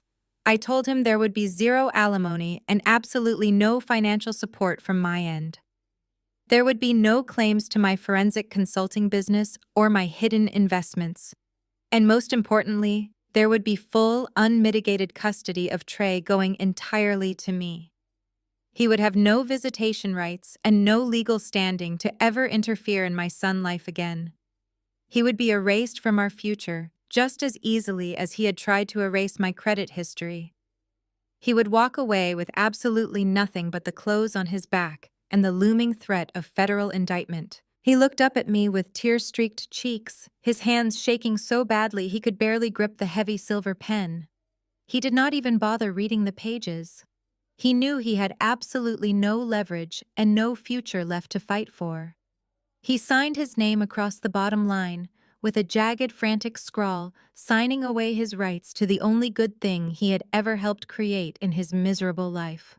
I pulled the paper from his hands and neatly tucked it back into my bag, checking to make sure the ink was dry before securing the clasp. Malik slowly pushed himself off the wet ground, pulling his thin jacket tight around his chest. He turned around and started dragging his feet down the long gravel driveway, looking like a ghost haunting his own ruined life. As he took his first few steps away from the car, I called out to him. My voice was sharp and perfectly calm, echoing in the crisp morning air. I told him that, by the way, the police are at your mother house right now, and you might want to start running. Malik stumbled down the gravel driveway, a broken man with nothing left to his name but the dirty clothes on his back. I did not stay to watch him disappear into the morning fog. I had one final loose end to tie up, and she was currently putting on the performance of a lifetime across town. Despite the fact that federal agents had just executed a search warrant at her suburban estate, tearing through her mahogany file cabinets and seizing her remaining physical assets, Vivian absolutely refused to cancel the annual church charity gala. She had spent 6 months organizing this massive event at the most exclusive country club in the city, and her toxic pride would not allow her to back down and admit defeat. But it was not just about her social standing anymore. Vivian was a cornered rat, and she was incredibly desperate. With her bank accounts completely frozen and her personal wealth wiped out by my aggressive foreclosure, the gala was her absolute last lifeline. She was planning to use her powerful position as the charity chairwoman to quietly skim the hundreds of thousands of dollars in donations collected that night. She desperately needed that untraceable cash to hire a high-powered criminal defense attorney before the federal indictments officially came down and stripped her of her freedom. She truly thought she could smile and charm her way into one last massive theft right in front of the city elite. I was not going to let her steal another dime from those innocent people. I returned to Jeremiah Grand Estate to prepare for the evening. The sun had begun to set and the large house was quiet as I walked into the massive master suite. Laid out carefully on the bed was the exact same dress I had worn to my very first family dinner with Malik years ago. It was a simple, elegant, emerald green gown. Vivian had taken one look at it back then and loudly whispered to her wealthy friends that it looked cheap and that I clearly did not know how to dress for their caliber of society. She had spent that entire evening making me feel like a worthless peasant who had wandered into a royal palace by mistake. But tonight, that dress was going to be my armor. I slipped it on, feeling the cool silk settle flawlessly against my skin. I did not look cheap. I looked like a woman who had completely conquered her demons and reclaimed her soul. Jeremiah walked into the room wearing a sharply tailored black tuxedo that made him look like a reigning king. He stopped and stared at me, a slow, admiring smile spreading across his handsome face. He reached into his jacket pocket and pulled out a long black velvet box. Inside rested a pair of breathtaking diamond drop earrings. He stepped close behind me and gently fastened them to my ears, the cold, heavy stones catching the ambient light and throwing brilliant sparks across the dim room. He leaned down and whispered that a queen should always wear her crown when she goes to war. We walked out to his waiting car, our footsteps echoing with absolute purpose in the quiet night. The drive to the country club was smooth and silent. I stared out the tinted window, watching the city lights blur past, feeling a profound sense of peace washing over me. I was no longer the frightened, exhausted wife trying desperately to win the approval of a family that despised my very existence. I was no longer the convenient scapegoat they could blame for all their miserable failures and financial crimes. I was the architect of their downfall, and I was about to bring the entire structure crashing down on Vivian's head. When we pulled up to the grand entrance of the country club, the valet rushed forward immediately to open our doors, sensing the gravity of our arrival. The night air was crisp and smelled of expensive cologne and fresh blooming roses. We walked arm in arm through the towering glass doors, handing our coats to the silent attendant. The ballroom was spectacular. Massive crystal chandeliers hung from the vaulted ceilings, casting a warm golden glow over dozens of round tables draped in pristine white silk. The room was packed to the brim with the wealthiest and most influential people in the city. Wealthy real estate developers, local politicians, elite socialites, and prominent church members were all mingling and sipping expensive champagne from crystal flutes. A string quartet was playing softly in the corner, trying to set a sophisticated mood. At the very front of the room, on a raised velvet platform, sat the VIP table, and holding court at the center of that prestigious table was Vivian. She was wearing a blindingly expensive silver designer gown that must have been purchased long before her accounts were seized. Her hair was perfectly styled, and she was laughing loudly with the mayor leaning in and placing a manicured hand playfully on his dark-suited arm. She was playing the role of the generous philanthropic matriarch to absolute perfection, completely ignoring the fact that her entire world was burning to ash outside those velvet walls. For years, my place at these events had always been dictated by her cruelty. I was always forced to sit at the very back of the room near the swinging kitchen doors, where Vivian could easily pretend I did not exist. I was never allowed to sit with the important guests or be photographed with the core family. But tonight the rules had changed. I did not hesitate, and I did not look for a dark seat in the shadows. Holding Jeremiah's arm, I walked straight down the center aisle of the ballroom. The emerald green dress swept elegantly across the plush carpet, and the diamond earrings caught the chandelier light with every single step I took. People started to turn and stare, the loud conversation dying down as they noticed the sheer authority radiating from us. I walked directly past the mid-level tables, making eye contact with the very women who used to mock me, and marched right up to the raised platform at the front of the room. Vivian was in the middle of telling a fabricated story to the mayor when she finally noticed the sudden heavy silence rolling through the venue. She turned her head, and her eyes locked onto mine. The fake smile instantly froze on her face, and all the blood drained from her perfectly contoured cheeks. She looked at the green dress she had once mocked so viciously, and then at the massive diamonds sparkling near my jawline. Her mouth opened slightly, but no sound came out. I did not wait for an invitation or a polite greeting. I walked straight up to the VIP table, pulled out the empty chair directly next to the mayor, and sat down.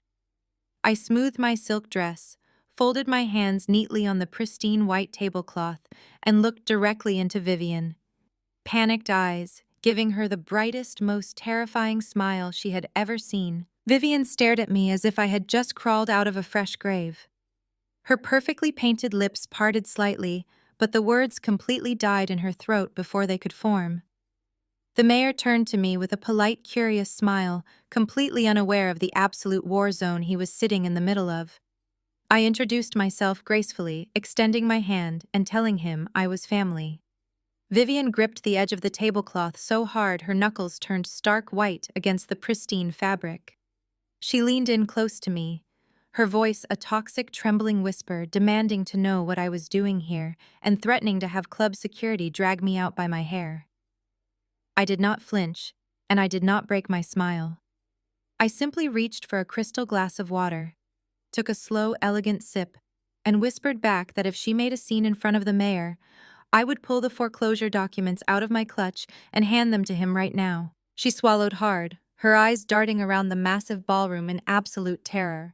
The room was a sea of 500 influential guests. It was the absolute peak of the local black elite. Church elders in their finest tailored suits, wealthy real estate developers, and local politicians working the room for campaign donations were all mingling under the crystal chandeliers. This was Vivian Empire, and she was terrified I was holding a lit match to it. She sat back in her chair, breathing heavily, trying desperately to maintain the grand illusion that she was still the untouchable queen of this society. A few seats down the long table sat Preston. I honestly had not expected to see him here tonight, but money and connections have a way of opening doors that should remain firmly locked. He had somehow managed to post his massive federal bail using whatever hidden offshore funds he had not yet drained. He was sitting there in a sharp velvet dinner jacket with a smug, arrogant smirk plastered across his face, swirling a glass of expensive bourbon. He looked entirely unbothered by the fact that he was staring down a decade in a federal penitentiary. He sipped his drink and leaned back in his chair, observing the room like a predator evaluating his next meal. I could see the exact narrative playing out behind his cold, calculating eyes. He had spent years pretending to be the sophisticated savior of this family, but the truth was he despised them. He fully believed he could charm his way out of this entire disaster. His legal strategy was written all over his arrogant posture. He was going to throw the incompetent black family he married into directly under the bus. He was already planning to play the innocent victim to claim to the federal judges that Vivian and Malik had orchestrated the embezzlement behind his back, and that he was just a naive son-in-law caught in their messy crossfire. Sitting right beside him was Ebony. The contrast between the two of them was sickening to witness. While Preston looked like a man without a single care in the world, Ebony looked completely hollowed out. Her eyes were dead dark and empty, staring blankly at the white tablecloth as if her soul had already left her body. The heavy diamond necklace she usually paraded around these exclusive events was gone. It had likely been seized by the federal agents or quietly sold to a private broker to cover Preston bail money. In its place, she wore a cheap cubic zirconia imitation that caught the light with a dull, lifeless sparkle. She looked like a broken porcelain doll trapped in a nightmare she had helped create. She had spent her entire existence trying to prove she was better than me, trying to flaunt her proximity to white wealth and status. Now she was nothing but a silent accessory to a criminal wearing fake jewelry and avoiding eye contact with the women who used to envy her. Yet she still sat dutifully beside the man who had ruined her life and sold out her family. The string quartet finished their final classical piece, and the ballroom lights dimmed to a soft amber. A heavy spotlight swung to the front of the room, illuminating the raised velvet platform. It was time for the main event. Vivian forced herself to stand up, smoothing down her silver designer gown and pasting on her signature megawatt smile. She walked up the carpeted steps to the podium, her heels clicking with practiced authority. The room fell into a respectful hush as she tapped the microphone. She began her speech with a masterful performance of grace and artificial humility. She spoke passionately about the deep roots of our community and the vital importance of giving back to those less fortunate. Her voice trembled with perfectly manufactured emotion as she talked about building generational wealth, not just for ourselves, but to uplift the entire congregation. She preached about family loyalty, looking out over the sea of wealthy donors, and claiming that the strength of our bloodlines was the only thing protecting us from a harsh and unforgiving world. It was a stunning display of pure, unfiltered hypocrisy. She was standing there bathing in the adoration of her peers, begging for charity donations that she fully intended to steal. She was going to use the money raised for the community tonight to secretly fund a high-powered criminal defense attorney. She was lecturing honest, hard-working people about loyalty and wealth, while her own son was wandering the streets broke and her own home legally belonged to me. The crowd was completely mesmerized, hanging on her every fabricated word. Vivian raised her manicured hands, asking for a moment of special recognition. She requested a massive round of applause for the men who stood as the mighty pillars of her family. She called out for the room to honor her devoted son, Malik, and her brilliant son-in-law, Preston. The audience began to clap politely, the sound rising like a wave in the grand ballroom. But before the applause could fully build, it was violently cut short. A massive, ear-piercing screech of microphone feedback tore through the elegant room. The sound was so loud and agonizing that several guests dropped their champagne flutes and covered their ears in shock. Vivian flinched hard, grabbing the edges of the wooden podium as the horrific noise echoed off the vaulted ceilings. The spotlight flickered wildly and tracked to the back corner of the ballroom where the audio equipment was set up on a raised technical deck. I was no longer sitting next to the mayor at the VIP table. I was standing directly at the soundboard, my hand resting firmly on the master volume dial. I pushed the master fader back down, killing the awful feedback loop, and pulled the technician microphone perfectly to my lips. The entire ballroom was dead silent, staring back at me in absolute shock. Vivian was trembling on the raised stage, her hands gripping the wooden podium so hard her knuckles were completely white. She looked like a woman holding onto a life raft in the middle of a terrible hurricane. She opened her mouth to order club security to remove me from the premises, but I tapped a few keys on the soundboard laptop before she could even form a single syllable. I did not scream, and I did not yell. I spoke into the microphone with chilling, absolute professionalism, my voice echoing crystal clear off the vaulted ceilings and bouncing over the tables of the stunned elite. I told the 500 influential guests to please direct their attention to the two massive presentation screens hanging directly behind their beloved charity chairwoman. The screens flickered to life with a bright flash, and the beautiful slideshow of community outreach photos vanished completely. In its place, the crisp black and white pages of Vivian highly confidential ledger were projected in blinding high definition for every single person to see. The numbers were massive and undeniable. I walked the silent, frozen crowd through every single column and every single routing number. I pointed out the offshore shell accounts and the perfectly timed withdrawals matching the exact dates of the most successful church fundraising drives. I asked the congregation members to look closely at the dates and the missing balances.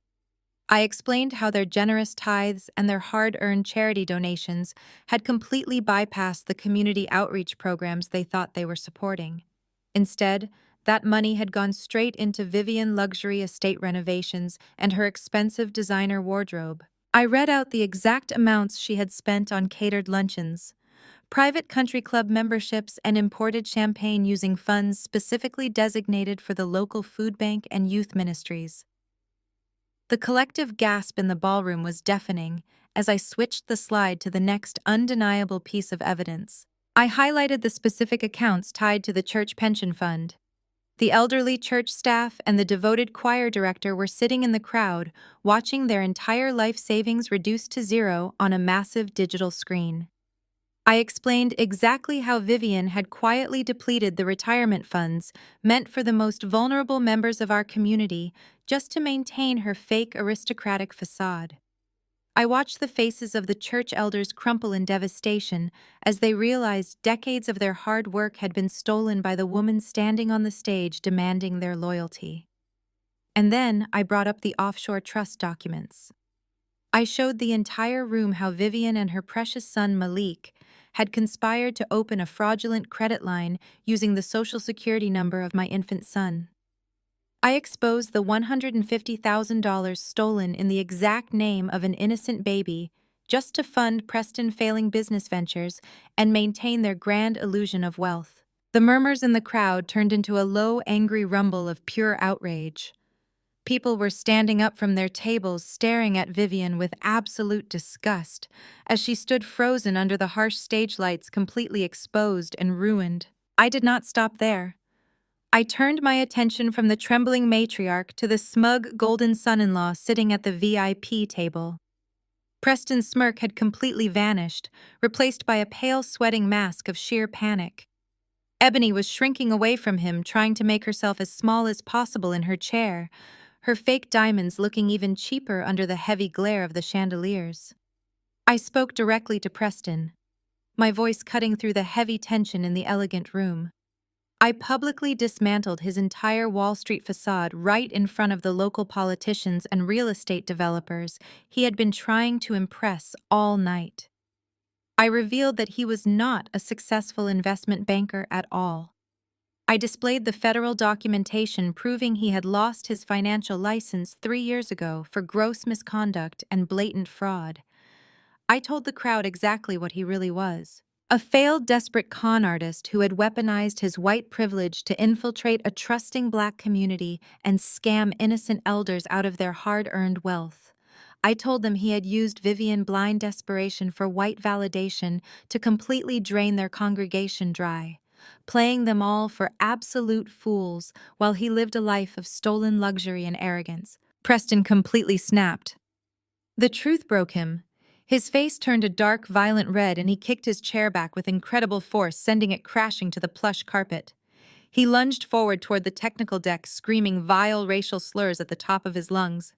his mask of civilized charm entirely shattered into a million jagged pieces. He was a cornered animal lashing out with pure hatred and entitled rage, showing the entire community the monster he truly was. The entire ballroom erupted into chaos as he charged down the center aisle, pushing past the horrified guests who shrank back from his violent outburst. But he did not even make it halfway to the soundboard. My grandfather Jeremiah stepped out from the shadows of the VIP table and placed his massive frame directly between Preston and the technical deck. Jeremiah planted his heavy wooden cane firmly against the floor, his face an unmoving mask of absolute, unwavering authority. He did not flinch, and he did not say a single word to the screaming coward. He simply looked down at Preston with cold, calculated disgust, and then gave a single slow nod toward the heavy wooden back doors of the ballroom. Jeremiah had barely given a single slow nod toward the heavy wooden back doors of the ballroom before they violently burst open. There was no quiet discretion, and absolutely no polite inquiry. A massive swarm of federal agents streamed into the elegant room, moving with terrifying speed and militaristic precision. They wore dark tactical vests with bright yellow FBI and SEC lettering prominently plastered across their chests and backs. The loud, rhythmic clatter of their heavy combat boots against the polished hardwood floors and the plush custom carpets completely drowned out the terrified gasps of the city elite. The wealthiest and most influential people in the city scattered like a parted sea, dropping their expensive crystal champagne flutes and designer plates in sheer panic. The agents formed a tactical wedge, ignoring the local politicians and real estate developers as they marched directly toward the raised velvet platform at the front of the room. Preston completely froze in his tracks, his arrogant rage evaporating in a split second as the reality of the yellow block letters finally penetrated his thick skull. He opened his mouth to scream about his rights and his imaginary connections to the governor, but an agent grabbed him by the shoulder of his expensive velvet dinner jacket. Preston tried to pull away, swinging his arm and spitting vile racial slurs in a pathetic attempt to resist arrest, showing everyone the ugly racist monster he truly was. It was the worst mistake he could have possibly made. Two massive agents tackled him simultaneously, driving him face first into the hard wooden dance floor with brutal efficiency. The sickening sound of his jaw cracking against the polished oak echoed sharply through the silent ballroom. They yanked his arms violently behind his back, the heavy steel handcuffs clicking shut with a loud, unforgiving finality. The golden boy of Wall Street was instantly reduced to a blubbering, sobbing mess, pressing his bleeding face against the floor and begging them not to ruin his suit while the agents read him his rights. Ebony stood frozen near the overturned chairs watching the man she had sacrificed her entire moral compass for get pinned to the ground like a common street criminal. She did not scream for help, and she did not shed a single tear for the husband who had manipulated her. The dead, empty look in her eyes slowly ignited into a burning, hateful rage. She looked down at her trembling hands and began frantically ripping at the rings on her left finger. She struggled for a moment, tearing the skin of her knuckle until the heavy diamond wedding band came sliding off. It was the ultimate symbol of her fake prestige and her completely hollow marriage. She stepped over the scattered debris, looking down at Preston. Pathetic, tear-stained face pressed against the floorboards. She pulled her arm back and threw the ring directly at his head with all the force she had left. The cheap imitation metal bounced sharply off his forehead and rolled away under a nearby table. She leaned down and told him in a cold, dead voice that she hoped he rots in a federal cell for the rest of his miserable life. Then she turned around and walked out of the ballroom, not looking back even once. Meanwhile, Vivian was completely losing her mind. The poised, elegant charity chairwoman had entirely vanished, replaced by a cornered, desperate animal realizing there was absolutely no escape. As the federal agents moved to surround the VIP table, she collapsed heavily onto her knees right in the middle of the raised stage. Her expensive silver designer gown pooled around her on the floor, looking like a deflated parachute. She began screaming wildly, thrashing her arms and hyperventilating as the reality of her impending prison sentence crashed down on her. She crawled toward the edge of the velvet platform, reaching out with trembling manicured hands toward the shocked church elders sitting in the front row. She begged the pastor to intervene, sobbing loudly that she had built this church and that she was a devoted woman of God who deserved their loyalty.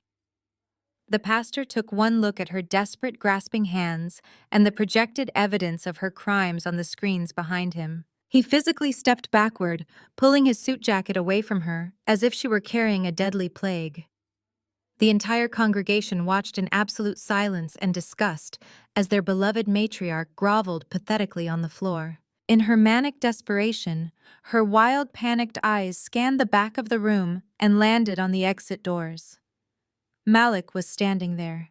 He had apparently wandered all the way across town to the country club, drawn by the commotion, or perhaps looking for one final handout to survive the freezing night. He stood in the doorway, shivering in his filthy, ruined clothes, looking like a ghost haunting his own family funeral. Vivian screamed his name, her voice cracking with raw hysteria. She begged her loyal son to come forward to protect her, to take the blame for the ledgers, and save his mother from the federal agents just like he had always done. Malik stood completely still, watching the woman who had manipulated him, used his child identity, and destroyed his entire existence writhing on the floor. He did not say a single word and he did not shed a tear. He simply looked at her with hollow, exhausted eyes, turned his back on her. Agonizing screams, and walked out the glass doors, disappearing into the cold night to finally save himself. Two female agents grabbed Vivian by the arms and hauled her roughly to her feet. They pulled her wrists behind her back and clamped the cold steel handcuffs tightly over her expensive diamond bracelets. She fought them every step of the way, kicking and sobbing uncontrollably as they began to march her down the center aisle of the ballroom. They dragged her right past the technical deck where I was standing quietly next to Jeremiah. As she passed me, she suddenly dug her designer heels into the plush carpet, forcing the agents to stop for a fraction of a second. Her face was a catastrophic mess of running mascara and smeared lipstick. Her eyes were completely unhinged, burning with pure toxic hatred and delusion. She spit venom at me, her hoarse voice echoing in the quiet room. She cried out that she had given me everything, and that she had let me live in her beautiful house when I had nothing. She screamed that I owed her my life, and that I was an ungrateful wretch who was nothing without her charity. I did not flinch, and I did not raise my voice to match her hysteria. I simply reached into my structured leather clutch and pulled out a heavy brass keyring. It held the exact keys to her massive suburban mansion, the very same estate she had just tried to claim as her own. I held them up in the dim chandelier light, letting the metal dangle and clink softly together right in front of her tear-streaked face. I took one deliberate step closer and dropped the keys directly into a half-empty crystal champagne glass resting on the nearest table. The heavy brass hit the delicate crystal with a sharp, ringing chime that sliced perfectly through the heavy tension in the room. I leaned in close so only she could hear the absolute finality in my calm, measured voice. I told her that it is my house now, Vivian, and you are trespassing. 1 year later, the memory of that crystal glass ringing through the silent ballroom still brings a quiet smile to my face. The fallout from that night was swift and absolutely merciless. Justice did not just knock on their doors, it kicked them down and dragged them out into the harsh, unforgiving light of reality. Today, Preston is exactly where he belongs. The arrogant Wall Street golden boy, who thought his white privilege and smooth-talking charm made him untouchable, is currently sitting in a concrete cell, serving a mandatory 15-year sentence in a federal penitentiary. There are no bespoke velvet dinner jackets or expensive bourbons where he is. His days of scamming innocent black elders and hiding behind the cover of a church congregation are completely over. He spends his time staring at cinderblock walls stripped of all his arrogant illusions, realizing that no amount of smooth talking can charm a federal judge out of a wire fraud conviction. His entire life is now dictated by strict schedules and heavy metal doors slamming shut, echoing the permanent loss of his freedom. Vivian suffered a fate that in her eyes is arguably worse than death. The mighty charity chairwoman. The woman who defined her entire existence by the designer labels she wore and the wealthy socialites she ordered around is currently serving her sentence in a minimum security federal facility. Her days of dripping in stolen diamonds and judging people for wearing cheap clothes have been replaced by the dull, repetitive rhythm of the prison laundry room. She spends 8 hours a day sorting washing and folding rough cotton inmate uniforms. Her perfectly manicured hands are now cracked and blistered from the harsh industrial detergent. She is surrounded by women who do not care about her country club memberships or her fabricated high society status. She is just another number in the system completely stripped of the power and control she so desperately craved. All the money she stole, all the lives she ruined, just to end up folding institutional laundry for pennies a day. It is the ultimate absolute humiliation for a woman whose only currency was her toxic pride. And then there is Malik, my former husband, the man who mortgaged his own infant son's future to appease his manipulative mother. He managed to avoid federal prison by turning state evidence against Preston and Vivian, completely throwing them to the wolves the second the feds offered him a plea deal. But avoiding a prison cell did not save him from his own personal hell. The court stripped him of every single stolen asset he possessed and hit him with crushing mandatory child support orders to repay the financial damage he caused Trey. The arrogant tech bro who used to laugh at my hard work is now working the afternoon shift at a local fast food drive-thru. He wears a cheap polyester uniform that constantly smells of old grease and burnt fries. He spends his days handing paper bags and plastic cups out of a sliding window, forced to smile and say thank you to customers who sometimes recognize him from his former country club days. Half of his minimum wage paycheck is automatically garnished and deposited directly into a secure trust fund for Trey. He lives in a cramped, run-down studio apartment, scraping by on the very margins of the society he once thought he ruled. He traded his loyal family for fake generational wealth and ended up with absolutely nothing. The contrast to my own life could not be more staggering. The morning sun was bright and warm as I drove downtown in my brand new luxury SUV. It was fully paid off in cash, a testament to the hard work and legitimate success I had built over the last 12 months. The leather steering wheel felt smooth under my hands, and the quiet hum of the engine was the only sound disrupting my peaceful solitude. I turned the corner onto one of the most prestigious streets in the financial district and pulled up to a sleek, towering glass front building. It stood as a monument to truth and accountability, catching the morning light in brilliant flashes. I handed my keys to the valet and walked through the sliding glass doors into the pristine marble lobby. The security guards and receptionists smiled and greeted me with genuine respect. I stepped into the private elevator and rode it up to the top floor, stepping out into a beautiful modern reception area. Mounted on the wall in sleek silver lettering was the name of our new firm, Jeremiah and Sasha Associates Forensic Accounting. My grandfather and I had officially partnered up, combining his decades of sharp financial wisdom with my relentless investigative skills. We built a sanctuary for people who had been wronged by predators, just like Vivian and Preston. I walked down the quiet hallway and pushed open the heavy glass door to my massive corner office. The floor-to-ceiling windows offered a breathtaking panoramic view of the entire city skyline. But the most beautiful sight in the room was not the view outside. Sitting on the plush leather sofa in the corner of my office was Grandpa Jeremiah, holding my now 2-year-old son, Trey.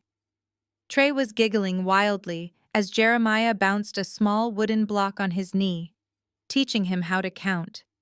The room was filled with the pure, innocent sound of my son's laughter, a sound that had once been threatened by the very people who were supposed to protect him. I stood in the doorway and let the profound reality of this moment wash over me.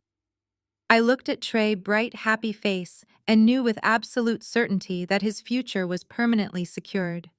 His social security number was locked down tight, his credit score was pristine, and his legacy was safe. He would never have to experience the toxic, manipulative abuse that had poisoned this family for generations.